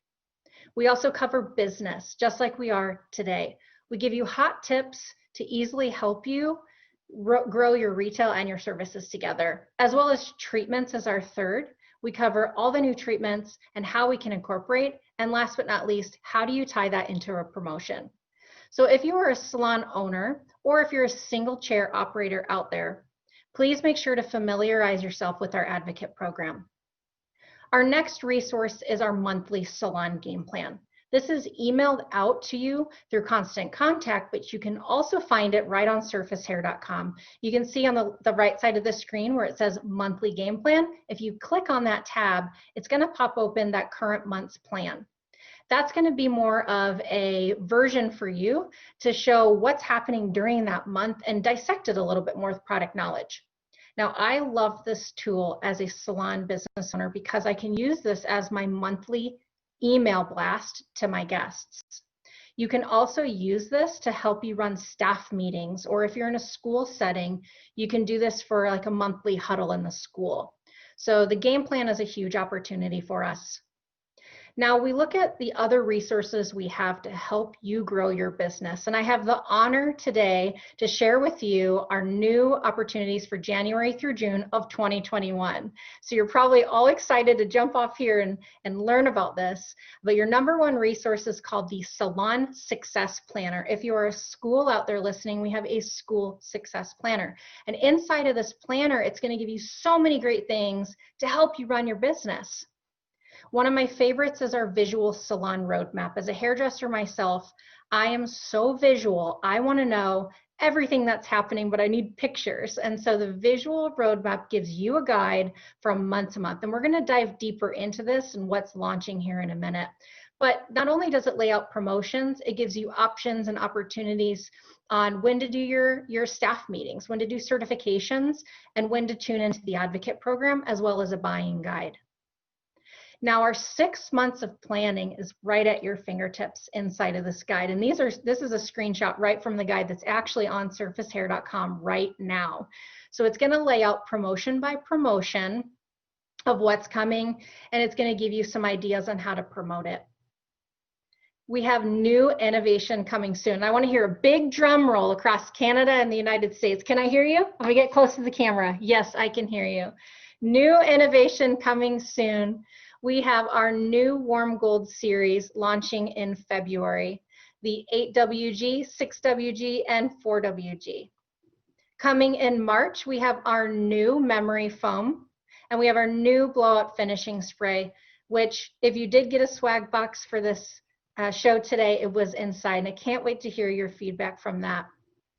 Also launching in May is our dry shampoo mousse. So Wayne's going to take you through product knowledge later on this, but again, such a great opportunity to showcase. So taking a look at just January and February, this is going to lay out on top, you'll see where it says new. So new, it's going to show you what we just discussed, the new pure color launching in the Warm Gold series. Your retail promotions are underneath that. Those are just screenshots of visual flyers we have that you can actually print or take and edit and post on your social media or in salon. So as you can see in Jan Feb, we'll have a focus on Awaken, Char, Leaders, and our Awaken box set. Now, what connects the dots and what you've heard today with Wayne sharing treatments is that Awaken Scalp Facial Treatment is going to help you promote in-salon services to help you sell through your retail.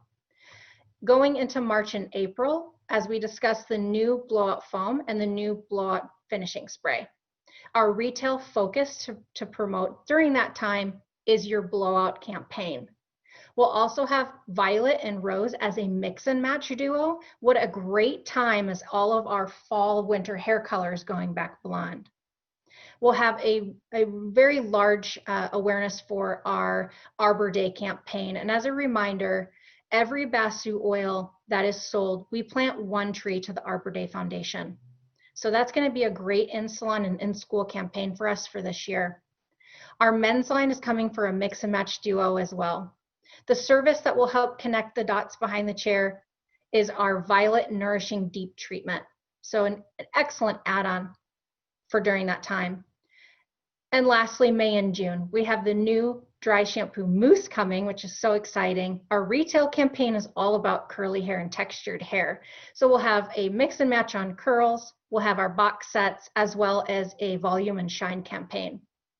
Below that, you'll see the service for connecting the dots is our color clarity treatment that rebonds and rebuilds that hair back together. An amazing treatment for curly hair. Now, taking a deeper dive into January is we look at the Awaken promotion. So right now is a great time to start prepping our guests and asking the question right now. Did you know that between the months of November and March, your hair sheds 30% faster? If you can plant those seeds now and you can start sampling now for your future, your Awaken promotion will be a huge success. So looking inside of the Awaken promotion, this is an intro kit that is available all throughout the months of January and February. So the Awaken kit, as you can see in front of you, it has 28 retail items inside. It gets you your back bar as well. So you get a liter of shampoo and conditioner and Awaken, you get a mask, and you get your elixir and treatment that will help you do your scalp facials, as you remember on the roadmap, to help sell through. The foil packets are a sampling that you can utilize to help spread the word about Awaken or cross-promote with a nice seller in the salon. Now, your Awaken merch kit is beautiful, and I have a picture to share with you guys. The Awaken kit comes with a brand new merch kit for 2021. You get 3 mirror clings, which the mirror cling shares the question I just asked you is, did you know between the months of November and March your hair sheds faster? The Awaken poster, so that you can put that on your wall or on your window or your mirrors or whatnot to showcase what's happening. A window decal that can go right on your front door. 2 Awaken shelf talkers to dress your table with. And Awaken pack of treatment cards. Awaken easels, our World Vision tent card, and 25 Awaken books. So an awesome way for you guys to set up a huge campaign in salon. Now, when we're goal setting, no matter if you're 1 chair or you're 25 chairs, goal setting is so important. As Lindsey and Kelly shared with you earlier, is every week, every day, they're looking at what their goals are. Are you aware of your opportunities? Now, the buying guide is in red. I want you guys to notice that when we look at open stock, which open stock means 1 single item, we recommend for open stock that we set a goal of 6 open stocker units, as we call them, per stylist. The box set, or if we're looking at an intro offer like the Awaken, is for a box set, let's say the Awaken box set, we recommend 3 per stylist. The intro kit that we just shared with you, we recommend 1 intro kit for every 2 stylists. Below that is a reminder of your rewards program here at Surface. At an Origins, Core, and Culture level, you receive 1, 2, or 3 points per dollar depending on your buying level. That is going to help you fund education, it's going to help you fund your back bar, and it's going to help you grow your business. So goal setting isn't just to get to buy more, it's to help you grow as a stylist and a business owner. So let's look at the Awaken intro in January. So we recommend one Awaken intro for every 2 stylists. So remember when we said that intro has 28 selling units inside. Well, let's say we'll just use lemonade math today. Let's say you have 5 stylists. So if we take 5 stylists and remember 2 intros, that gives us 56 units or 56 bottles of Awaken to sell through. And if we take that 56 units and we divide that by your team of 5 stylists, that's only 11 units to sell each over a month period of time, over 30 days. Now, if you look at those units and say those 11 units as 1 stylist, and you take that divided by your 4 weeks, that's only 3 units per week per stylist. Your goal setting is easily achievable if you break it down in the right way. So let's look at a single launch or a 1-2 product launch like our new blowout coming in March. So if we have 6 units per stylist and we have 5 stylists, that means we need 6 finishing spray and 6 blow up memory foam each for each stylist. So that gives us a total of 30 units each or 60 units total. Okay, so we have 60 units. Now, if we take that 60 bottles and we divide that by our stylists of 5, that's only 12 units each. Now, if we take 12 units and divide that by 4 weeks, that's only 3 units per week. So easily achievable. And again, your goal setting to help you reach those goals, to help fund your back bar, to fund your education bank or whatnot, and to help you grow your business. The Awaken promotion is for all salons, no matter if you're in a suite situation or if you're in a multiple stylist salon.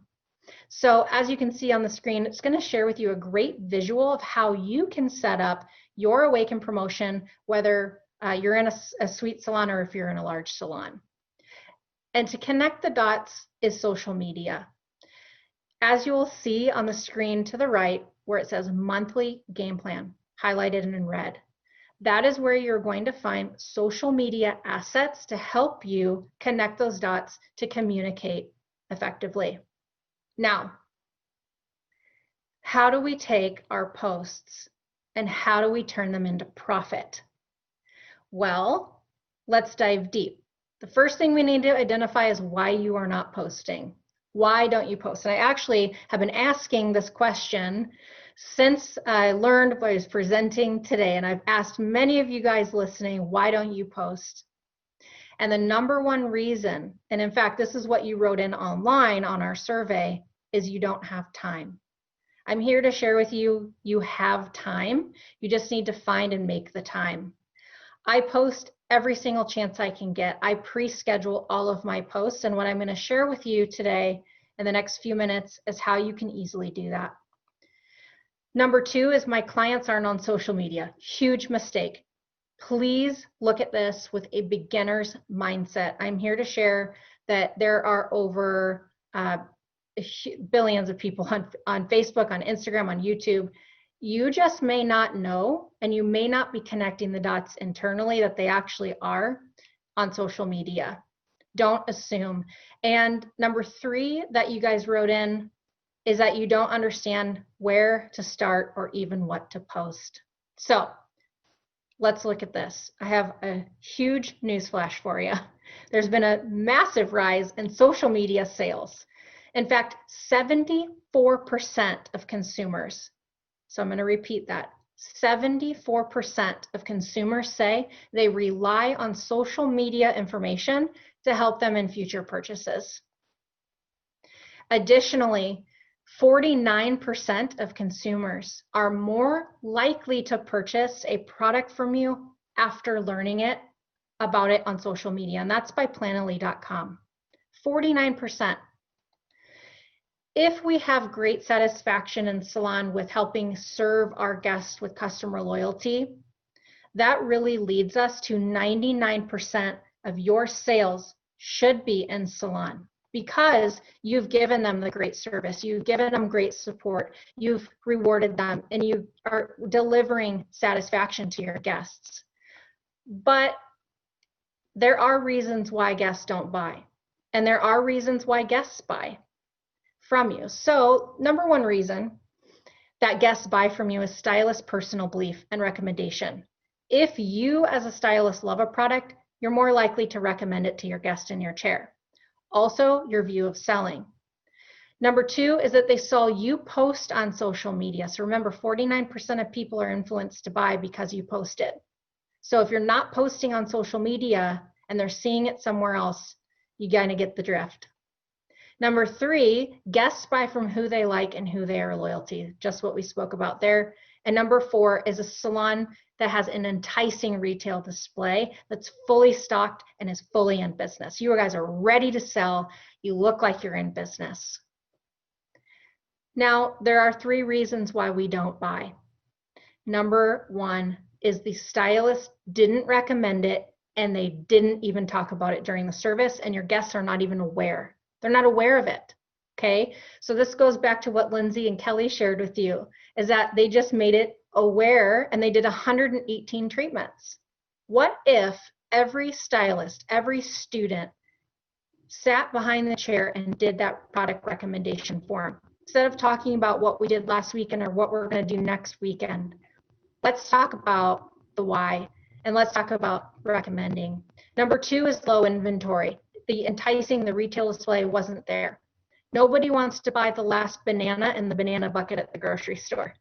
And nobody wants to buy that lonely bottle of push powder on your shelf. Let's be real. We don't want to do that because why? We don't trust it. So if you don't have a nice display, we're not going to buy. And lastly, what we've discussed is there are other media outlets. There are other people in your town that are promoting product on social media and services. So if you're late to the game, we have to look at ourselves and go, why? COVID has changed our purchases and our retail behavior in so many ways. Number one, grocery store pickup. I don't know about you, but I do all grocery store pickup just from my Baker's app. So I order right online, I pay, and I drive up, I call a phone number, and they bring it to my car. Number two is curbside pickup at restaurants, salons, and spas. So again, using that same concept, but they can call you and do curbside pickup. Here in Omaha, Nebraska, they're doing alcohol deliveries to houses. They've adapted their way to sell alcohol.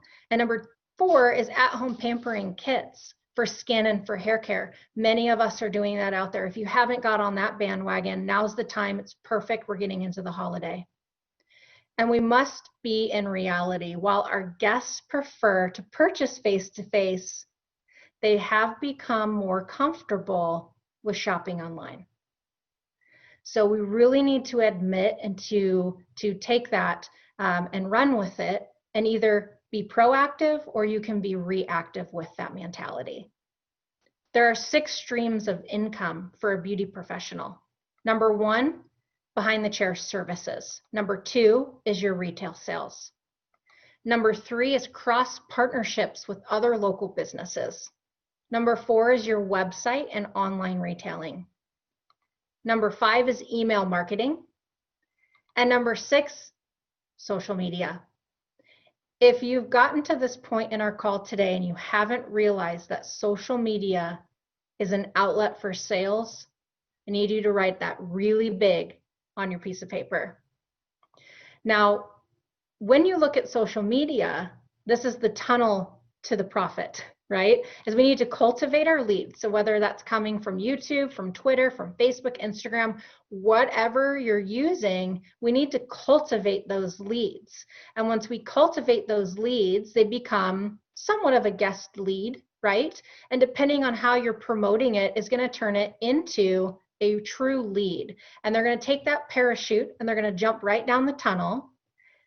And how we promote that product online is going to create a sale. And again, when that sale happens is when you become profitable. It's when you start to create that extra income. Now, being where you're at on social media and how can we communicate effectively is so important. Do you know where your guests are at? Have you asked them? Have you considered yourself that you're a micro influencer? Have you thought about turning your best guests into your own brand ambassadors? And do you know how to share generated content from Surface? So, example, being where your guests are on social media. Don't assume, we need to ask them. Don't assume they're not.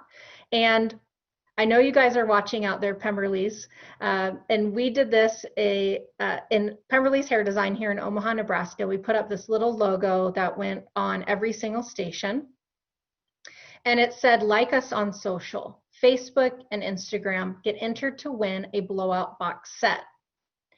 Now, what we learned was we did have a lot of guests on social media. In fact, this is a screenshot from our analytics.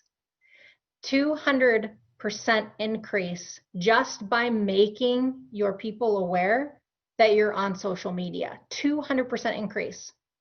Now, Pemberley's gave me access to social media to track this. And I can't tell you, as soon as we put that post up, like after like after like after like. So if you haven't done so, please help direct and ask where they're at. And again, please ask yourself this question. Do you consider yourself to be an influencer? Am I an influencer? And the answer is yes. You have the ability to influence your own community. Your community is looking up to you to provide that product recommendation, the retail and the service. So when you can really connect the dots to communicate on social media, it's huge. You're probably wondering, well, what the heck is this micro influencer Lindsey keeps talking about? And a micro influencer is an individual who has a follower count between 1 and 2,000. That's going to be the majority of people on our call today. And you have a specific social media channel that you network on, and you create content around that certain topic or niche, product or market. The benefits of being a micro influencer are that you're relatable, you're trustworthy, and you provide the loyalty, and your guests provide that loyalty back to you. So we are now a micro influencer, and I want to share with you a great post that Heidi Duff did in Connecticut. And I know, Heidi, you're listening out there, and thank you for so much for posting this. And I want to share how word of mouth spreads so quickly on social media, and how can you get to the funnel of these 100 posts you see on the right side of your screen? How do you get there? Well, there's some common things that I see that are awesome and some that we could improve on. One of the things that I love that Heidi does is when she posts, it's always a great post. And she posted this picture. It's a before and after of Awaken. And when I saw this, I was like, this is such a perfect example, because this is something that speaks to so many people. It's a problem in our industry we can solve as a hairdresser. So when we post this post, we want to make sure to tag 10 of your guests in that post. And when you can tag 10 people in it, that means they're going to like, they're going to comment, and they possibly will share that post. So if we can tag our people from the beginning in the comments, or if you're on Instagram, tag them in the picture, you're going to start cultivating conversation. And that conversation is going to create an algorithm that's going to be posting, hopefully, on 100 different pages. And that's how you're going to create what we call critical mass. You're going to spread the word quickly. So please make sure, if you are posting, post and tag your friends in the post. It's huge. Creating your own social media team that are your own guests is the new way of a referral program. So back in the day when I first started doing hair, I had this card that I would go around the old market in Omaha, and I would hand it out to every local business. And I would recommend that they would come in, and if they recommended somebody to me from them, that I would give them X percentage or a free treatment. Well, now are the days of that. It's still a great practice. We still need to do that. But I want you guys to think that your social media is that new referral card. And if you haven't thought about it yet, choosing 3 guests to be your social media team will be huge. Ask them to post and tag, and when they tag, they're going to tag their friends. And if they do that and they do refer a friend, then maybe they get a free treatment or whatnot. So please utilize social media to create your own social media team to help you grow your business. So here's how easy it is. We've learned about the promotions. We've learned a little bit about social media. How do you share that information? We talked about sharing user-generated content. And user-generated content, my friends, this is the Repost app. If you haven't downloaded it yet, please download Repost for Instagram. And this is how quick and easy it is. I'm going to give you a step-by-step tutorial. So number one, let's say Instagram. Okay, so we're going to open up an Instagram page that we love. So let's say you go to surfacehair.com, Surface Hair Health, and you're going to find a picture on Surface Hair that you like. And let's say it's this blowout picture. So on top, you'll see in red, I highlighted those 3 little dots. You're going to click on the 3 little dots, and this screen will pop up. So once the screen pops up, you're going to hit copy link. So that's so easy so far. So you copy that link, and then you're going to close out of your app on Instagram, and you're going to hit the Repost app. So you go back and you're going to click on that, and it's going to take you to your feed on Repost, and it's going to list every single posting that you've liked. You're going to click on the one that you want to share. So going back to the blowout post, you're going to click that, and then the screen is going to pop up. You hit Repost, and then you hit copy caption and share. Okay, so you copied that. Once you click that button, it's going to take you to Instagram. It automatically pulls open your page for you. And at this point, you can choose to post on your stories, or you can post on your feed. So let's say we wanted to do it on our stories. Stories last 24 hours on Instagram unless you're tagging and pinning them to your highlight reel. Otherwise, they're going to be gone in 24 hours. So if you have a really great post, let's post it on our feed so it stays there permanently. So if I did click that button that said feed and I hit paste, remember that caption that we had, that is automatically going to paste in the description for you. So once you hit OK, it posts on your feed. So 6 easy steps to help you post user-generated content. And user-generated content means content that's already been created for you. So you don't have to download anything, upload anything. It's seriously easy. I do it all the time when I'm at the gym. I know you guys work out, so you can do it too. All right, so connecting the dots. How do you take the plan and that written plan that you created with your roadmap and connect it to social media? To recap, we have the repost and user-generated content, and then we have a super fantastic app and website that you can utilize called Planoly. If you have not downloaded or heard of Planoly yet, I highly encourage you to do it because you can pre-schedule your posts on social media from 30 to 90 days in advance. Their website is www.planoly.com. And once you download that, you can easily pre-plan your schedule for not only Instagram, Facebook, Pinterest, but also Twitter. You can pre-schedule a full calendar of stories. And what's so cool about that is stories take up a lot of time. So pre-scheduling those is huge. You can also analyze data so that you can see what time is best to post. You can see what engagement you're getting behind the scenes. And what's great is you can do it from your phone or you can do it from your laptop. Planoly gives you the ability to pre-schedule your posts, like I said, up to 30 posts per month free. You can link your online shopping cart to Planoly as well. So here is an example of my personal Planoly account. And as you can see, this is what we call the dashboard.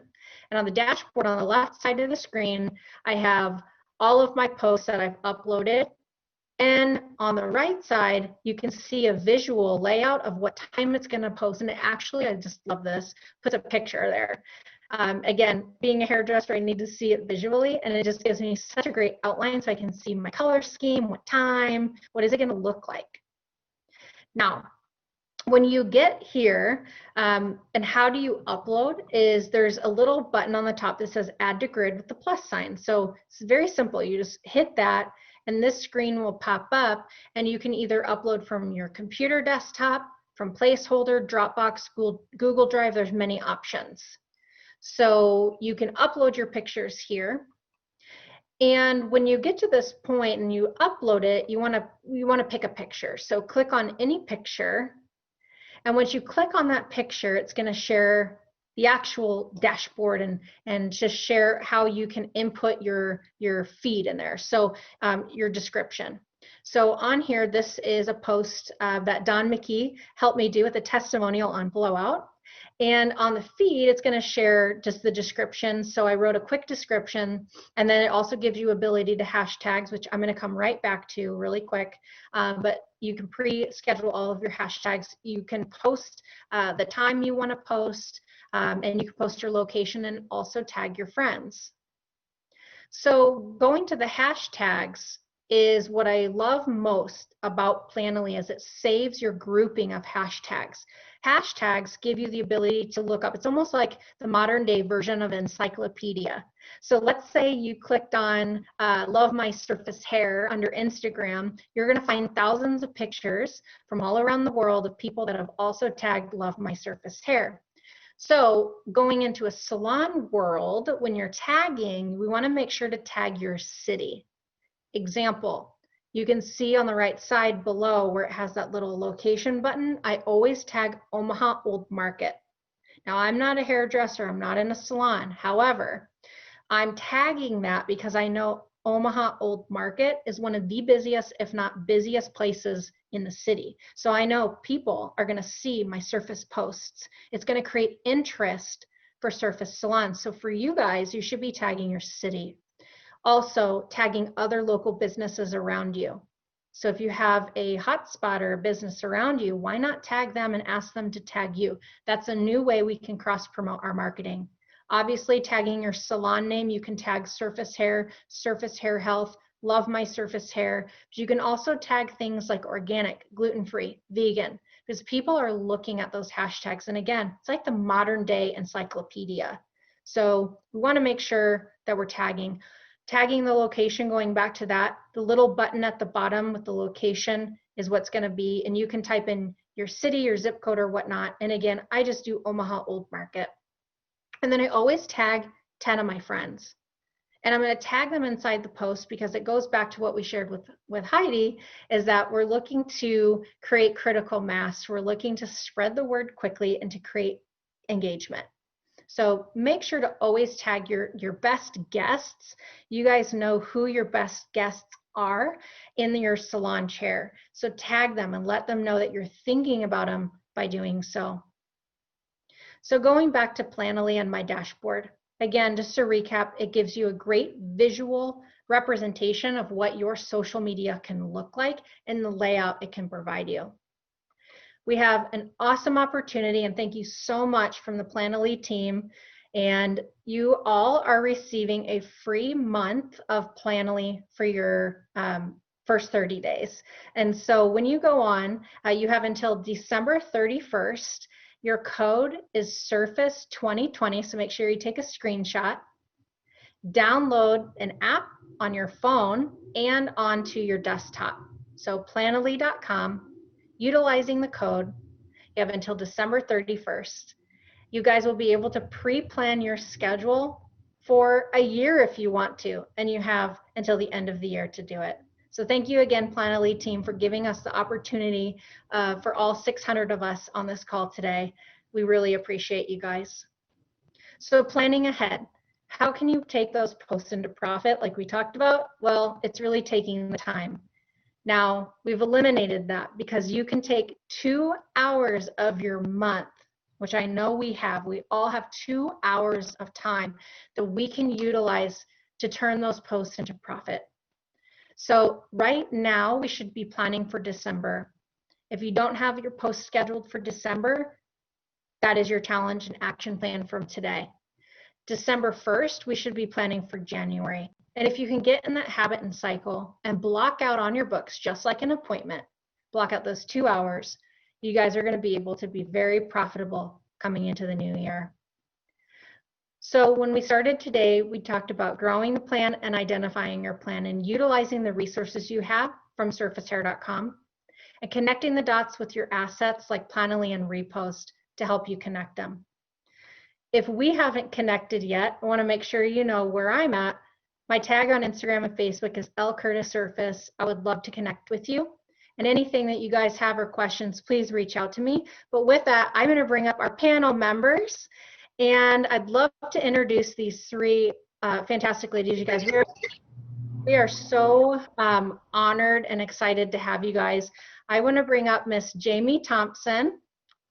And Jamie is the owner of Hair by Jamie. Welcome, Jamie. Hey, thanks for having me. Yes, I'm going to bring up Miss Jessica Dominy. Jessica is the owner of Glam Box Artistry.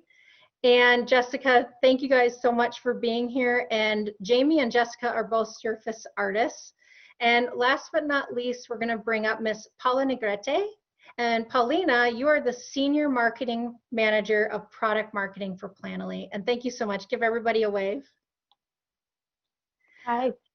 All right, Jamie, so let's start with you. I have my number one question for you is, what is your favorite social media platform and why? It's so hard to pick just one social media because I love all social media, but for sure Instagram this year has been the most beneficial for me. But I have been finding myself a lot on TikTok lately, so stay tuned for that. I can't wait to see that. It's going to be so cool. So Jamie, how has your social media influenced retail sales?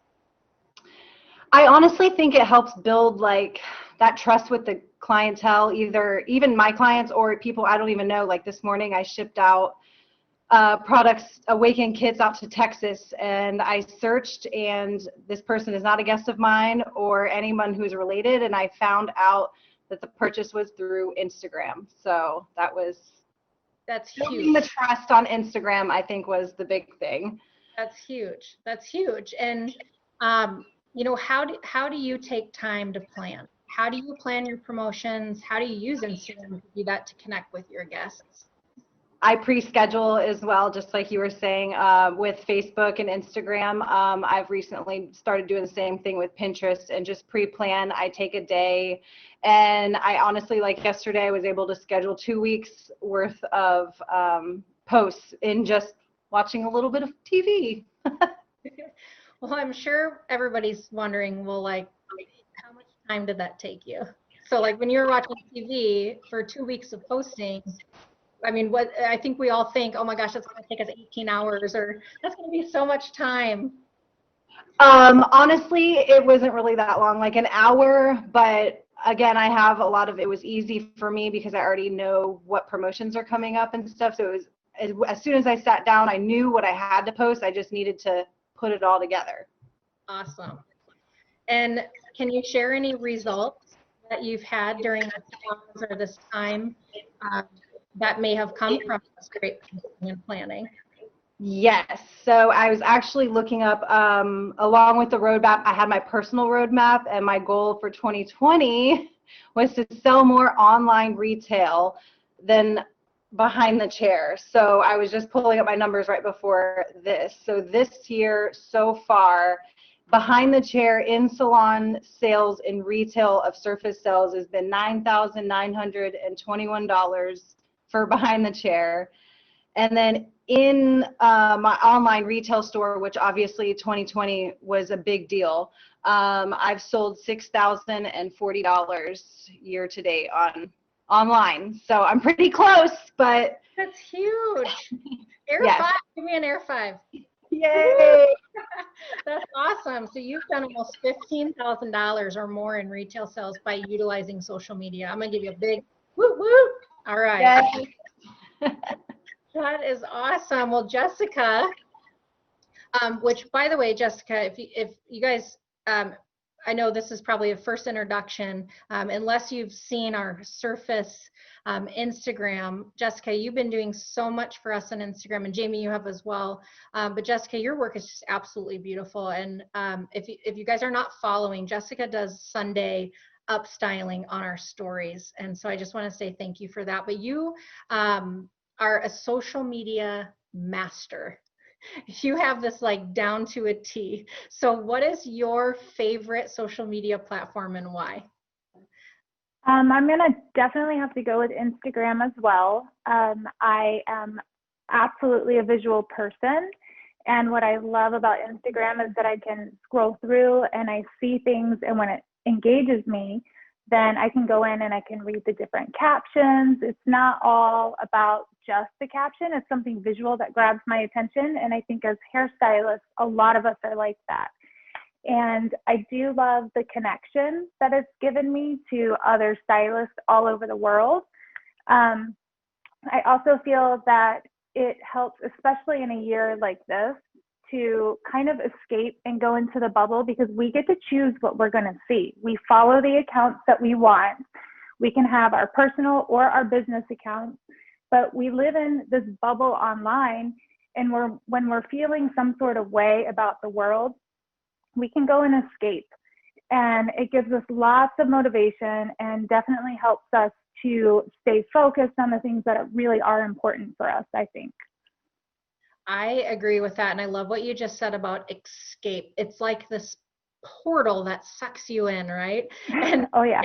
And we get attracted to like that shiny thing. And it's an art form. It's an art form of, you know, the descriptions to what you said, to the visual aspect of it, and our eye draws to that. So I love that. So what changes have you personally made on your own social media feeds since shutdown? So I've always tried to post with a purpose, to really have a goal behind my post.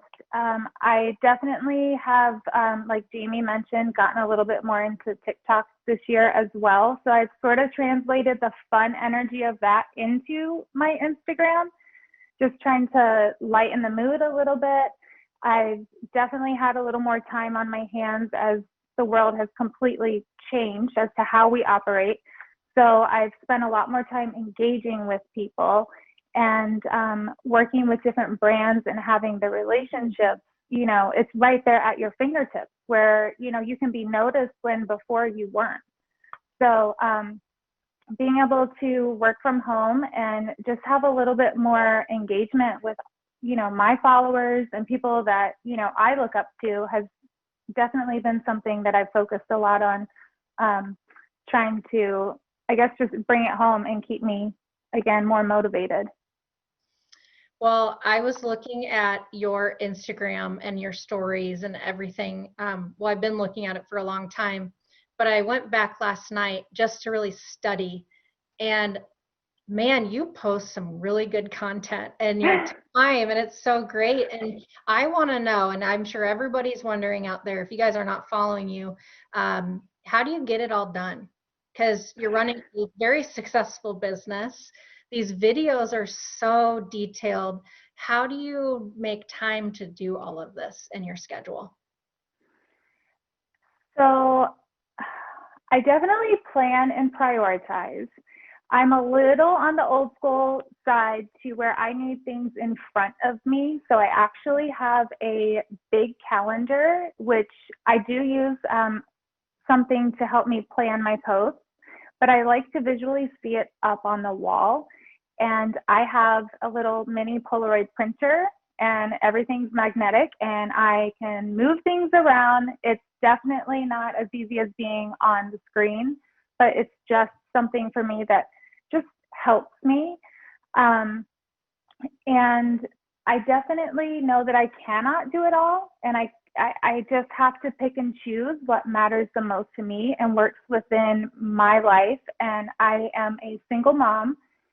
I became a seriously full-time mom and homeschooling mom when all of this stuff happened. So prioritizing the things that matter the most definitely helped. With my clients, I utilize online booking for some of them.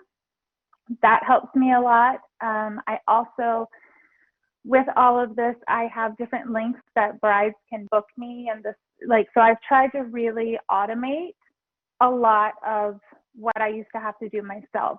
And I think that that is definitely key, because we are one person, and social media is definitely a full-time job. I mean, it's like 5 apps within one.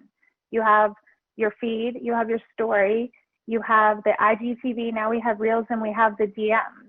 And that's just within Instagram. So I think definitely prioritizing and planning on what makes, what's most important is definitely going to help you to tackle more things. I agree with that. And I love what you said with your visual wall. I never thought to do that. And that's almost, I think, very user-friendly for everybody listening, because we are so visual and just easily just posting those. If it's a sticky note and you have this magnetic thing you're using, I think that's so important. I'm going to go back to Jamie really quick. And Jamie, I'm going to ask you the same question: is how do you do it all? You're a mom, right? And can you share this last minute words before we go to Paulina on how you accomplish it all?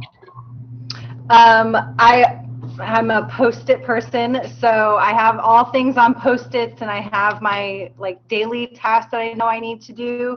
But I also use it's Airtable is actually the name of it's airtable.com, and so I have a constant personal to-do list, and then I have a business to-do list, and there's constantly things I can use it for my phone or for my computer anytime, and there's always things going in my brain that I'm like, oh, I need to get this down, and so then I can have everything put together, and when I have office time to actually sit down and put it together, I can just open it up and just go, all right, clearly this is all telling me I need to work on this thing at this point, and then that's how I'm able to prioritize, because I'm also dealing with trying to juggle all the things in our personal life as well.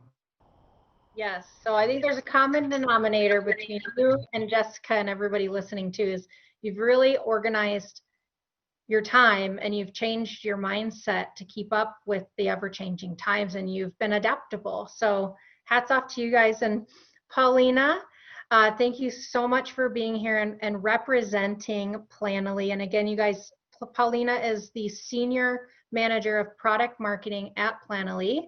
And Paulina, my first question for you is, what type of content do you post on what platform? Because as you can see with these ladies, there are just so many different outlets.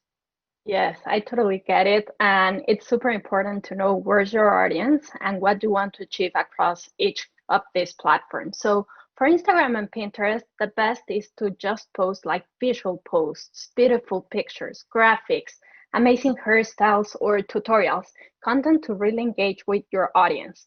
If you are thinking about LinkedIn or Facebook, those platforms are better for sharing brand achievements, new product launches, press releases. They are more text heavy or serious content.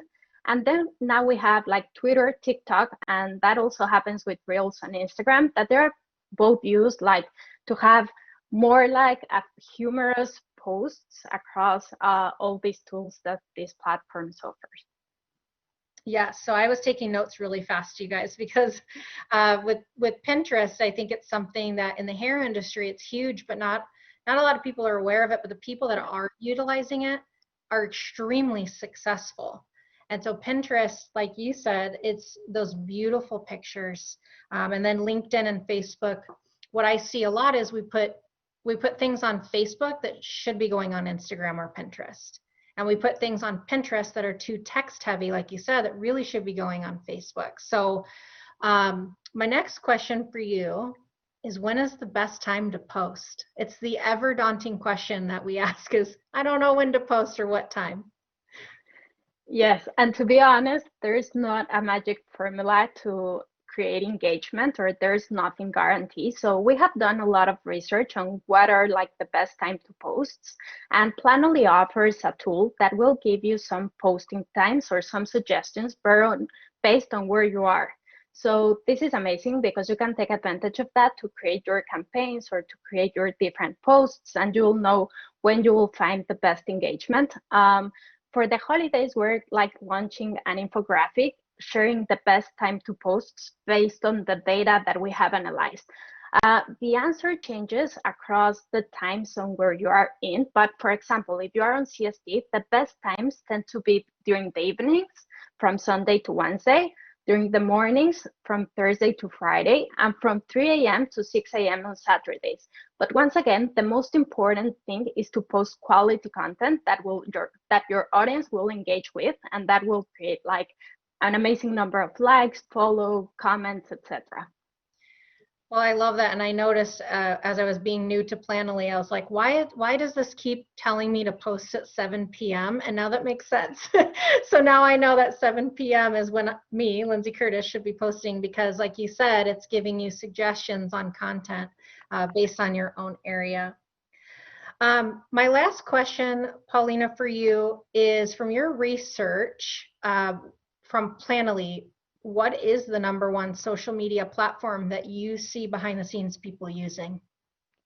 To be honest, it's super difficult to answer this question because all the social media platforms are unique and they offer so unique features and they tap into very different markets.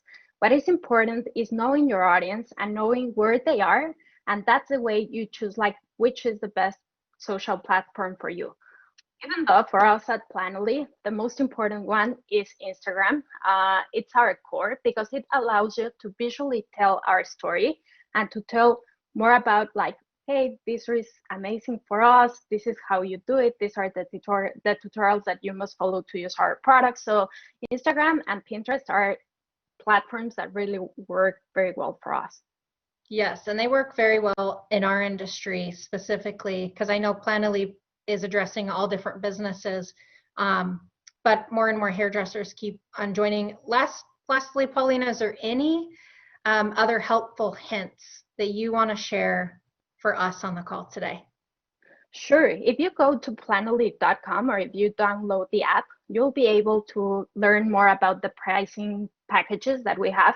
To be honest, we have the ability to create like free accounts that will offer like 30 posts for Instagram or Pinterest. We also have super accessible packages that start from $7. I know that people are asking for that, and that's why I'm mentioning it. And we also have an amazing resources tool where you'll be able to find more about, like, we have an amazing blog post, and you'll be able to learn more about how to create content for small businesses, how to get started with social media.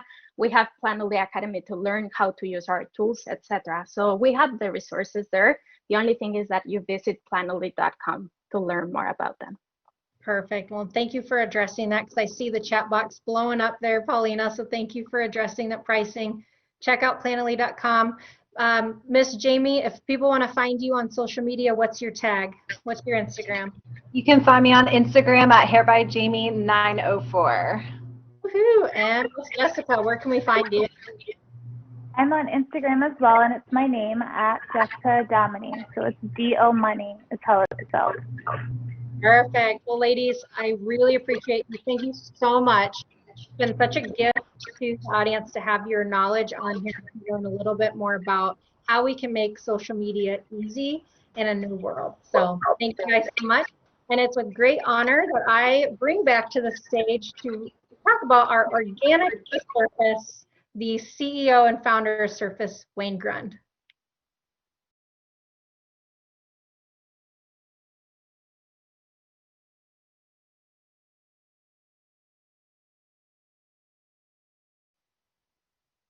Lindsey, panelists, thank you guys so very, very, very, very, very much. What a great element of information. And I love how we can pre-plan that. It was a number of years ago. Oh my goodness, I'm gonna go back to early 1990s. There's a friend of mine that had a distributorship, and I was talking to him about product knowledge. And he says, okay, it's shampoo, Wayne, wet hair, lather, rinse, reapply if necessary. And that was a thought process that ran through our industry for a number of years. It's not true, because there is a difference as to what you put in the bottle. It's the performance that guests are looking for. So in our next 30 minutes, the journey that we'll take is, I want just one hot tip per product family for you to write down. So when you're engaging with your guest in the salon, you're able to share just one thing behind it. And from there, maybe you'll spur your interest to go beyond. When you look at the innovation of Surface, Surface believes that nature provides the best ingredients for hair care, skin care, and hair color. We completely respect personal health and the earth. Choosing ingredients that will protect personal health, enhance, but also provide the premium performance. I won't go through the product knowledge on that. That's for one of our amazing educators to be able to share with you. But I will share that we share what we are before we share what we're free of. We're very proud to be free of parabens, sulfates, gluten, animal protein, PVA, plastic, heavy oils, DEA, TEAs, phthalates. But we're even more excited to share with you the natural ways that we achieve this. And now having been PETA certified of being cruelty-free and vegan. So here comes a little bit of the geek in Wayne Grund for you. You ready? In every product, there's two components, a driver and an active. Drivers carry the actives in to do their business. The key driver that we have in Surface is certified organic babassu oil.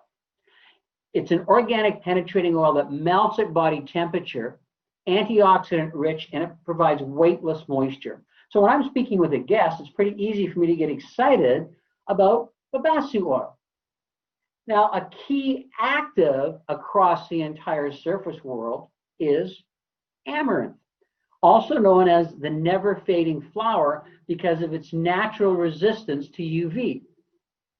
It provides a bond building protein. It's naturally derived, meaning there's no petrochemicals when it's naturally broken down to its usable state, gluten-free, natural UV protection, repairs all hair of all types.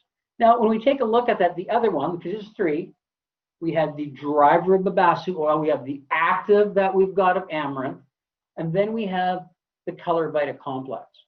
And the color vita complex, we say ceramide NP. Oh my goodness, what is that? Ceramides are the technical term for fruit fats. They're lipids. So they're specifically fruit lipids that provide natural UV shield along with the amaranth and antioxidants. So the goal within Surface is to provide heat protection up to 450 degrees. Now, some of our stylers provide the max, but every product that we work with supports heat protection.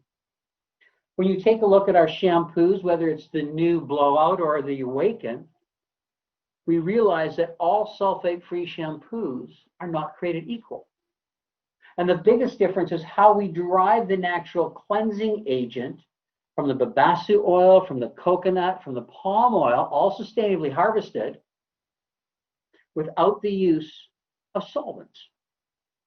So we realize that those are some core bases off the top. Remember I said the one, Trinity Color Care is maximum color retention, maximum amaranth, and moringa antioxidants.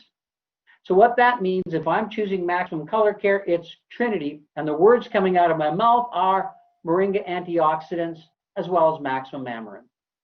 Babassu moisture is maximum moisture. And the key word there is the babassu oil as well as moringa.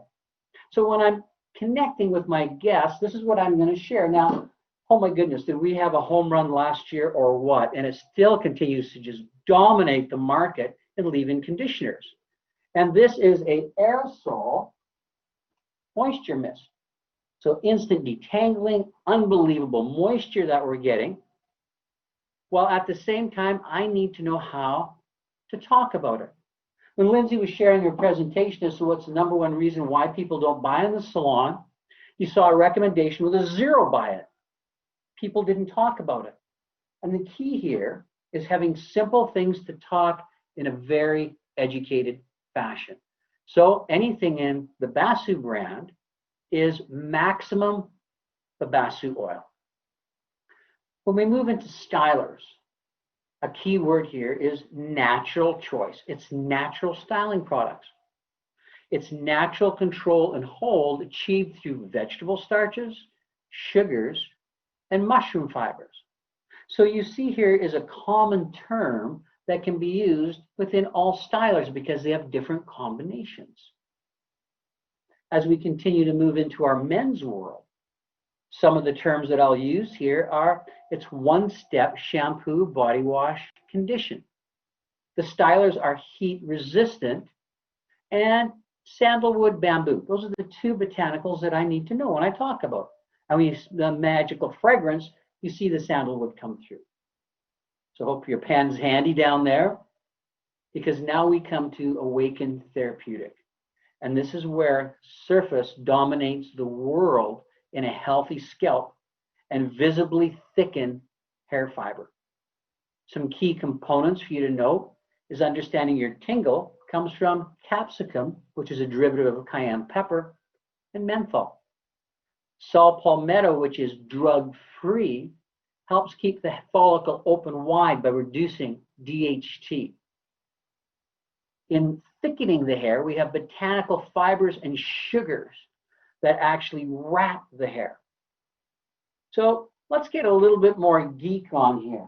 When we start thinking about Awaken, we'll go to our full screen and thinning hair. Who are we thinking about here?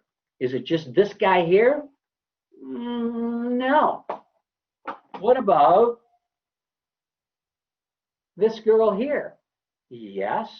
Addressing postpartum, addressing psoriasis, if I want my hair to grow longer, faster. Now, all hair types. Let's go to coily hair. When we see any type of recession, we see our thinning bases. So keeping your, I call it your spidey senses up, when a guest comes into the salon, what needs do they have?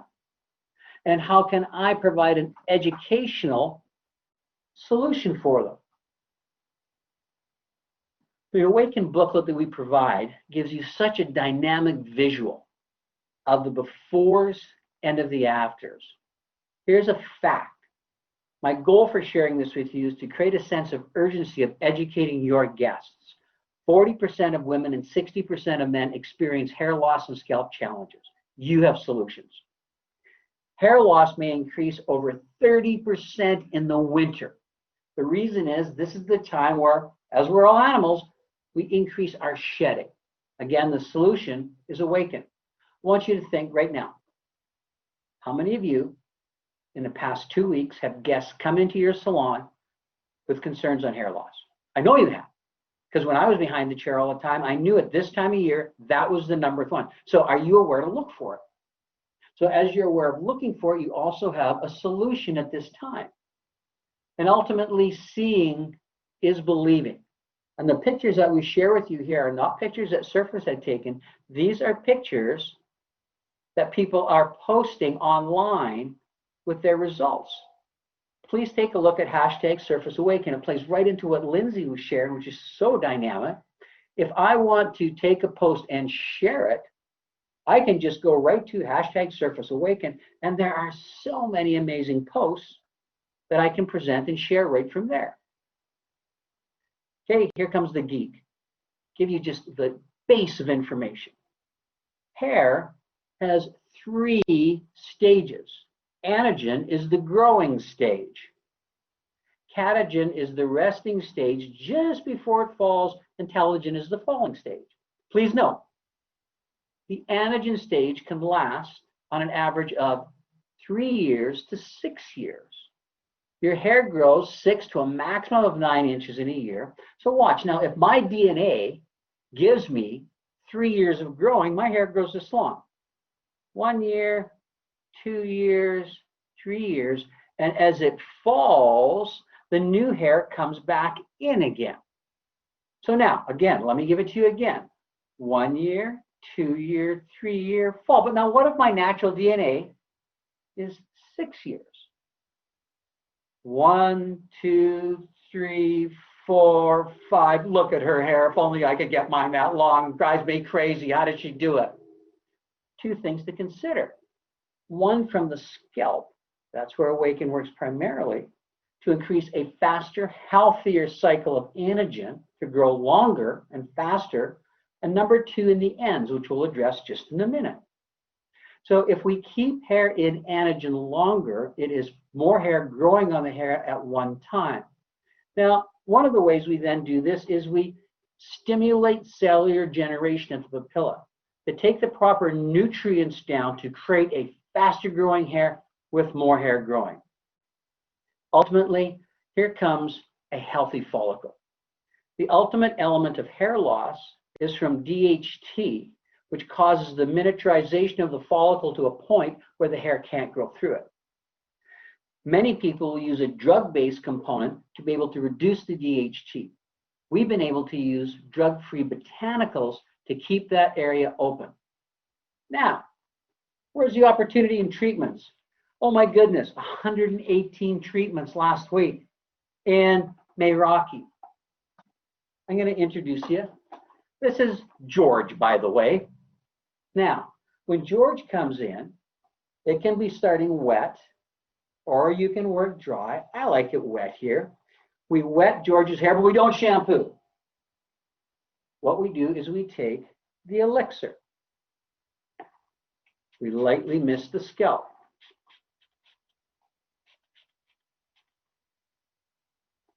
We then, at that point, will lightly massage. Is this some pampering that our guest is looking for right now? This is yes. Up to a minute. Now, at this time, step 2, that was our pre-shampoo. It begins to stimulate. We lather once, and we lather twice, and we rinse. Then we have the Awaken Mask. And what's the #1 retail item that's growing worldwide right now in hair care? Masks, treatment. So we take the Awaken Mask, and here's where the only little extra time comes in. I set a timer for 7 minutes. And this is when the salon hears, you could do that forever. I know you do. So at this point, timer goes off and we rinse. After we rinse that at this point, I like to do the next step at the chair because then it allows me to refer to the retail at home that supports it, which is the open stock of Awaken or the kit. So now we're at the styling chair. Lightly mist the scalp before we begin. I take my Awaken treatment drops and I lightly stream my main areas of concern.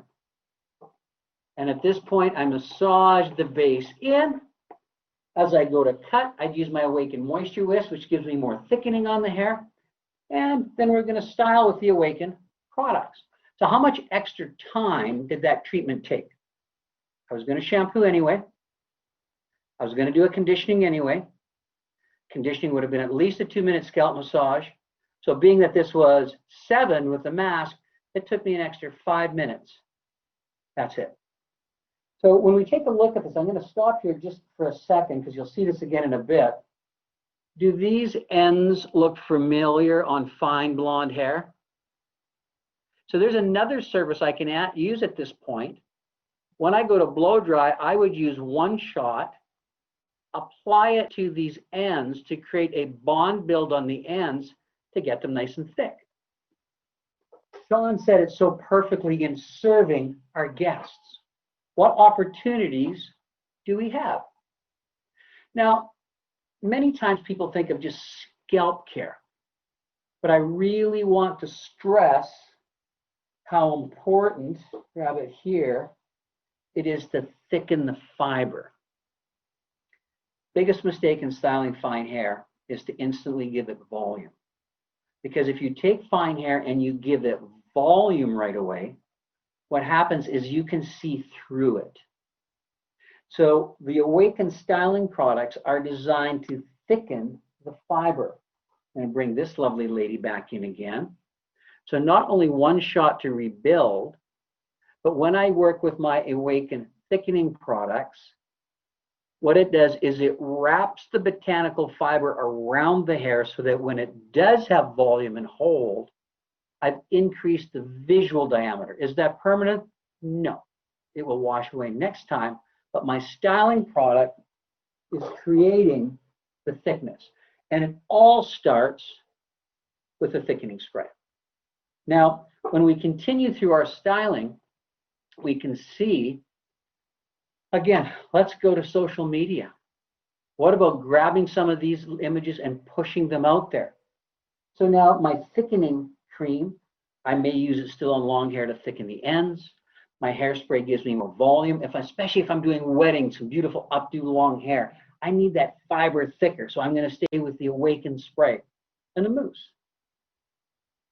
So when we take a look at hashtag Surface Awaken, it gives you so many opportunities that you can really go to be able to promote your knowledge.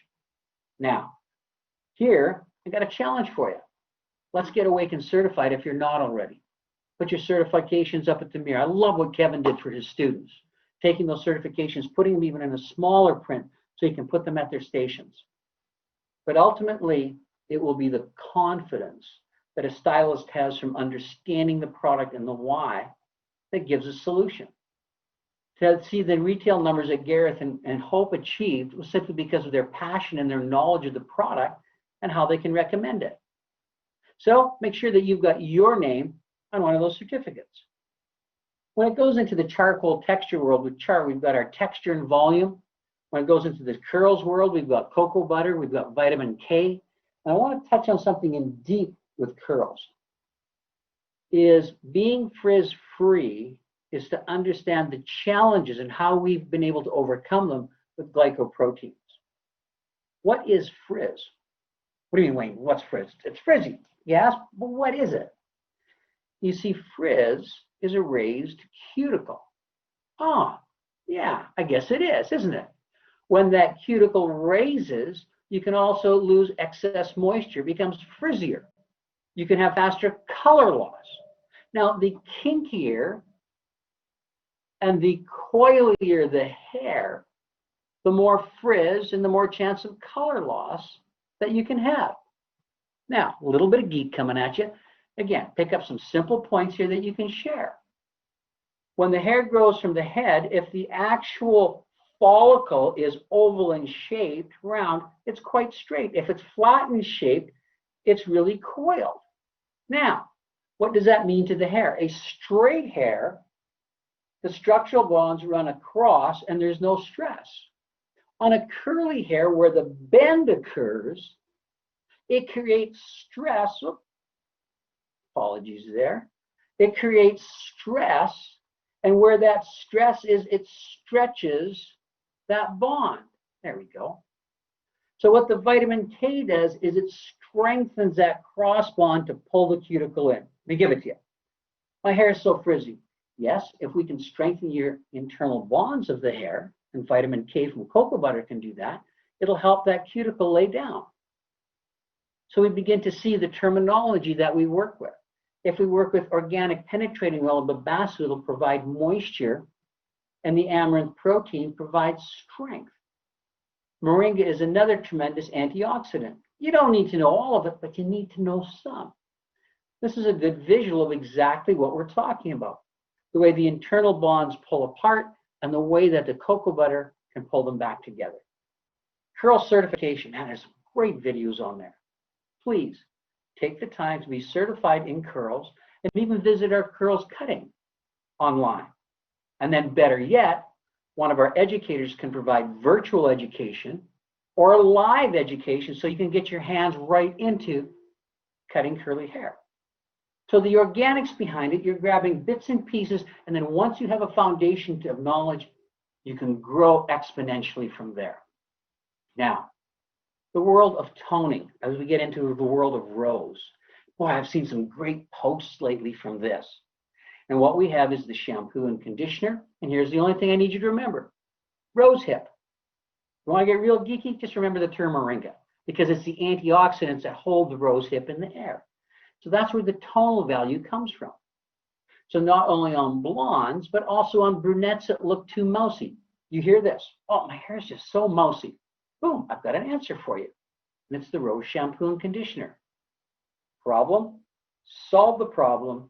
Give one organic benefit. Violet. And how the world loves the surface violet. Tone, brighten, and nourish. I need you to remember one word here. McKee berry. And it's the McKee berry that the tonal value is taken from. You want to up your game? Learn the word moringa. It's the antioxidant that helps keep the McKee berry in the hair, as well as reduce free radicals. Got your learning game on? I hope so. Because Wayne, why are some packages darker and ones lighter? Well, in the violet family, you have the shampoo, the conditioner, and my favorite to work with blondes is the leave-in toning conditioner. The dark package means that it has a higher concentration of Mackie berry and it will deposit tone. The lighter means that it has a lower level of Mackie berry so that it will just brighten the hair but not deposit pigment and tone. What's wonderful about that is if you're a blonde that likes to be a bit golder, you can still use the violet blow dry cream and the mask without adding tone. Now, yeah, I know I got a science picture coming up. So get ready for a bit of geek. You ready? Here we go. What's the difference with the nourishing mask? Why is it an added value for a treatment after high lift blonding? You see, when you have continuous high lift blonding, you create very big pockets of moisture deficiency. Example there, extreme porosity. What we've done with the violet mask is we've been able to specifically formulate that the moisture will stick in those large pockets and bind. So what happens is we fill those areas. Now, long-lasting moisture in the most porous of hair that will also brighten and give you better reflection of light. That in salon service, when you're doing it as a treatment, it uses the basu oil over top to help drive it, and wow. Oh yeah, hope I got a little geek on for you. Notes are going. Now, Pure Color. Why would you choose Pure Color besides it's absolutely beautiful, it's easy and fast, it's healthy for you, it's healthy for your guests, it's healthy for the hair. But there's a couple of specific times that you may want to have it added into a color family that you've used for years. Number one, curly hair. Number two, if I've got finer, fragile hair. Beautiful and easy, natural color with equal primary color, so it's not warm and it's not cool. It's long lasting, please note this, because of protein attachment of color, while bond building enzyme cream activators with pectinus and moringa eliminate free radicals. And it's healthy. The basu oil delivery, antioxidant rich, ammonia and PPD free. Yes, it's superior color from nature. Now, when we go to the color chart, I really want you to be aware of the swatch book. Not about the colors that are in it, but I really want you to be aware of the last page. And the reason I want you aware of the last page is as you've shared the colors with your guest, the last page shares information on the violet shampoo and conditioner, the rose shampoo and conditioner, basu to increase color longevity, the Trinity to increase color longevity, and the basu for extra moisture at home. So what we're able to do is use our tool to help our education create the why. Now, to support your knowledge of the why, how is hair lightened and color deposited? First of all, hair swells. Secondly, what happens is oxidization occurs where you have to break down protein, creating a space. Color fills the space. In ammonia, you have a bigger bang, more protein broken down for a bigger space. Now, curly hair, for an example, coily hair, doesn't have the strength or diameter for the big bang without breakage. Fine hair doesn't have the space for the big bang without breakage. So those are two absolute musts, and also for you, the stylist, to be able to educate your guest as to why you're choosing Pure Color. Being ammonia-free, there is less swelling, number one, and a smaller space of oxidization. Here's a challenge. Working in ammonia-free traditionally, other than Pure Color, you're not having the longevity. So when you take a look at Pure Color, I'm going to share with my guest in the chair that now we're using certified organic Babassu oil to support the delivery of the color. As we oxidize the hair, we're having built-in bond building immediately, but it's a smaller area. And then the color that fills it is PPD free, which is the #1 allergen. At the exact same time, we have bond building attachment of the color molecule to the protein of hair. So it's not just stuck there.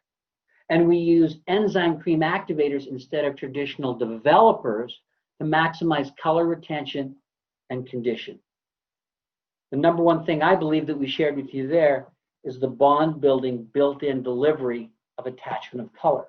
Yeah, I know, guys, it's a little geeky. But if you can just grab pieces of that to share with a guest in your chair, wow. So with enzyme cream activators, my common question is, Wayne, what's the difference from traditional developers? And by the way, our enzyme cream activators will work with any color. Obviously, we prefer pure color for its conditioning and beauty. But when you have that oxidization, that bang, it leaves free radicals in the hair. When light hits those free radicals, it bounces in many different directions. So it doesn't give you the purest color, shine, and reflection. When you're using enzyme cream activators, as those free radicals occur, the pectinase is able to eliminate them. The enzymes eliminate the free radicals. So when light hits the hair, you have a beautiful reflection that goes out. Now, that was a lot of information for 4.5 minutes. It's at your fingertips. Please study it. What I ask you to do is you can go right online and become Pure Color certified in an online certification. Then take it one step farther and connect with your Surface Lawn Growth Manager to host a virtual training, or, when safe to do so, a live training with it. So at your fingertips is the ability then to shout out about being certified. Now, anybody excited or wait about this one? How many of you played, if you were one of the first 400 to register, are you playing with these goodies here, the spray and the memory foam? Oh my goodness. But now why? Is this just a catchy buzzword people want to use cannabis with? Is it? The answer is no. What I'll share with you in the next 3 minutes is the why, and it will be in a language that you can share with your guests. First of all, blowout is a system for beautiful, faster, longer lasting blowouts with cannabis sativa seed oil, maracuja oil, and lychee berry. 2 key points. I want you to use these terms as you're talking with your guests. The blowout shampoo and conditioner prepare the hair for heat styling and a long-lasting blowout. The styling products of the primer, texture spray, dry oil spray, soon to be memory foam, as well as the hairspray, provide long-term style memory. Wayne, how do they do that? They do that by helping infuse moisture deep in the hair to maintain flexibility and create a bond of the hair that it springs back to its original styling shape. No plastics. How does it work? The 3 key ingredients are cannabis sativa seed oil, rich in moisturizing omega-6. Maracuja oil, which is known as the passion flower, and as well as the lychee fruit. The maracuja oil provides the light texture that you get in that invisible texture spray. And the lychee fruit is primarily for the shine. The key is it all works together, and there's different levels of each in each product. Now, what are omegas? Just think of this as moisture. An omega is a moisture. It's derived as a fruity acid. Now, the fruity acids come from plant sources, and there's 3 different ones. Omega-6 is a medium weight, medium size. Strengthens elasticity, provides UV protection, and it moisturizes the cuticle. Omega-6, big one here. Bigger than big, huger than huge. Lighter weight, faster, deeper penetrating. This is what withstands the heat. So important. Greater longevity, lasts those extra days in between blow dries, and it moisturizes the cortex. Omega-9. Omega-9 is richer, it's heavier. Occlusive, big word. I know, I had to look it up. Occlusive moisture seal means encapsulating. So it's an occlusive moisture seal. Omega-9s are too heavy unless you have babassu to lighten their weight. They moisturize and soften the cuticle. So Blowout has a perfect combination of those, and I'm providing you a visual to understand the how and the why. Do I expect you to get this geeky with a guess? No. But when you own this information, it'll at least allow you to know a little bit about it. Omega-3s make up 47% of babassu oil, 53% of the weight of flaxseed, and 22% of cannabis sativa. So this is the moisturizing lipid that works on the cuticle. Here's the big one. Look at this. Cannabis sativa seed oil, 54% of its weight is in omega-6. And that's what's taken deep into the cortex of hair. Now, it wouldn't last, it would wash away if it was not for the omega-9s. The omega-9s in cannabis sativa is only 0.5% of its weight, not enough to stick. But the omega-9 comprises 10% of babassu oil weight, 19% of flaxseed weight. So the omega-9 is able to seal the omega-6s into the hair. What you're providing is a heat-resistant moisture that locks in and lasts within the hair. Please make sure that you're going on and you're posting out there. Can you do that for me? Yes, you can. The memory foam that you've got. And then also, oh my goodness, have you smelled that yet?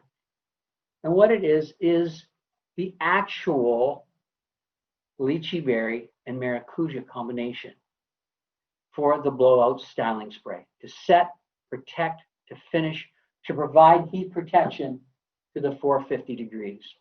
Where'd that slide come from? Hey, was somebody in behind the scenes? Yeah. Hey, lock the doors, quickly, quickly, get the doors locked. Somebody got in behind there. They're in the booth where this is being produced. Time out. Just kidding, yeah, but I am excited. This was a last minute ad because we just confirmed it. This will be, at this point, in the United States only, because that is where the regulations provided across the board. It's launching in January. The research and development behind it has been phenomenal. And it is a CBD soothing salve to soothe and rejuvenate naturally. 312 megagram from the CBD. What is it? It is a CBD salve rich in soothing botanicals and pure CBD isolate free of THC. What it does, it soothes and rejuvenates while enhancing self-care and wellness. How does it work?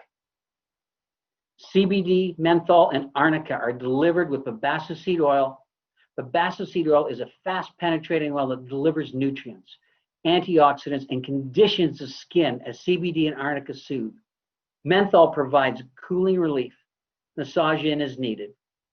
Who's it for? Look at the first word, beauty professionals, massage therapists, and their guests.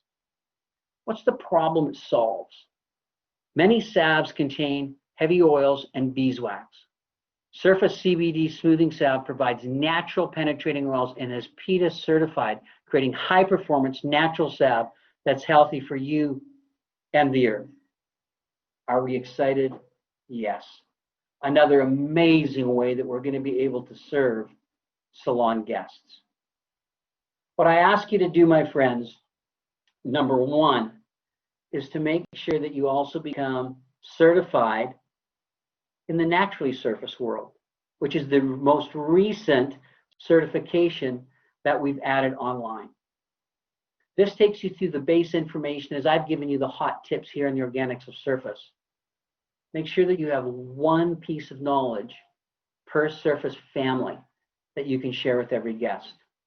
And again, a huge shout out here to Heidi over in Connecticut, because this is her retail area. And take a look at how she has posted not only her Awaken certificates, her Pure Color certificates. You have to let the world know. You let them know in social media, as Lindsey shared. You let them know from your heart, as Sean has shared. To be able to live with profitability in a green world. To recycle, reduce, reuse, and choose products that are committed to high performance while respecting personal health and the earth. What I want you to do is learn the why and the how of the surface products. Take responsibility to promote your certification. And ultimately, build the plan with dates and activities to accomplish what we just spoke about. When will you be certified, and how are you going to market that through? When we talk about becoming certified, it's all about creating this great talent in our fingertips, isn't it? And one of the most talented stylists that I've ever worked with in 40 plus years throughout the world is about to now share with you. She's our Surface Artistic Ambassador. Whether it's finishing, whether it's cutting, whether it's color, an absolute master. Please welcome to your screen, Surface Artistic Ambassador, Dawn McKee.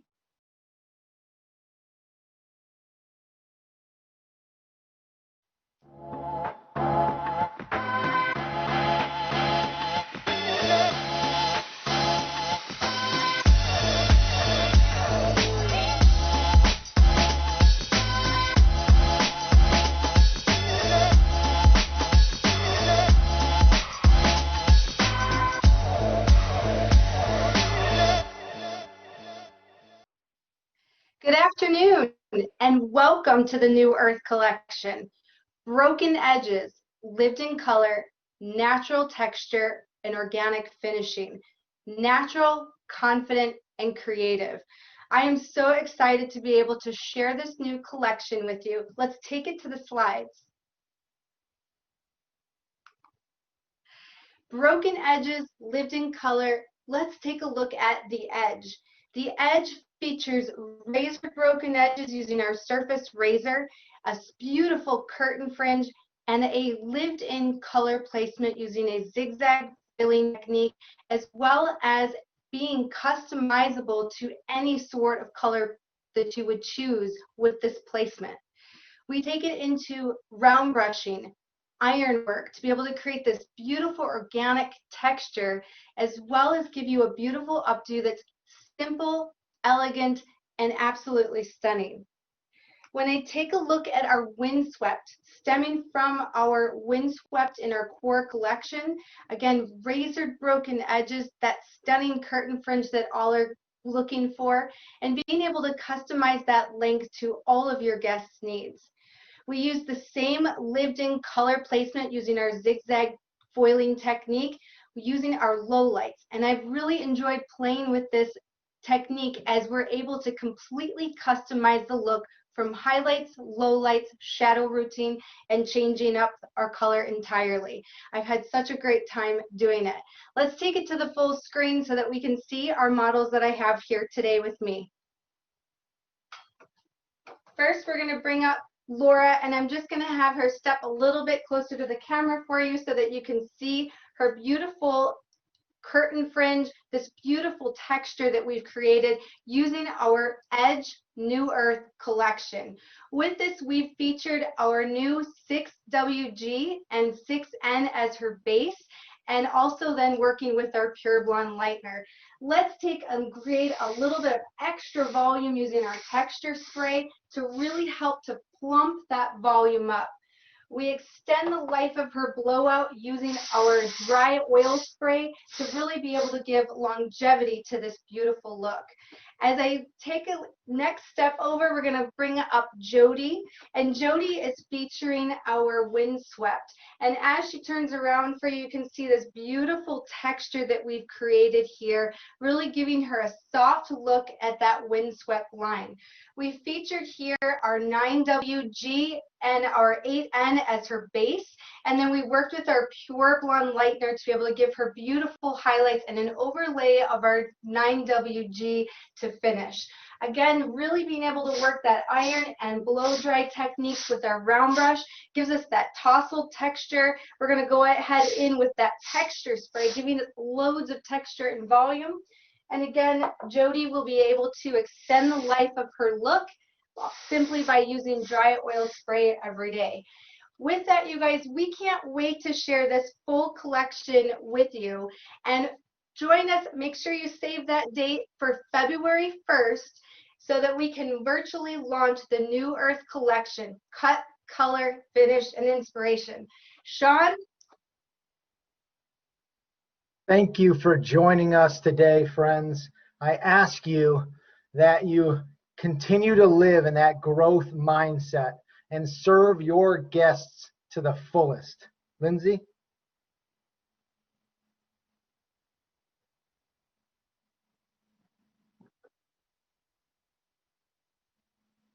My message is today to be adaptable and to be open to change.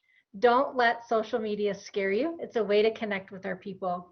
And realize that is the direction our world is going. So I challenge you today, jump on surfacehair.com, download your resources, and have fun. And Wayne, over to you.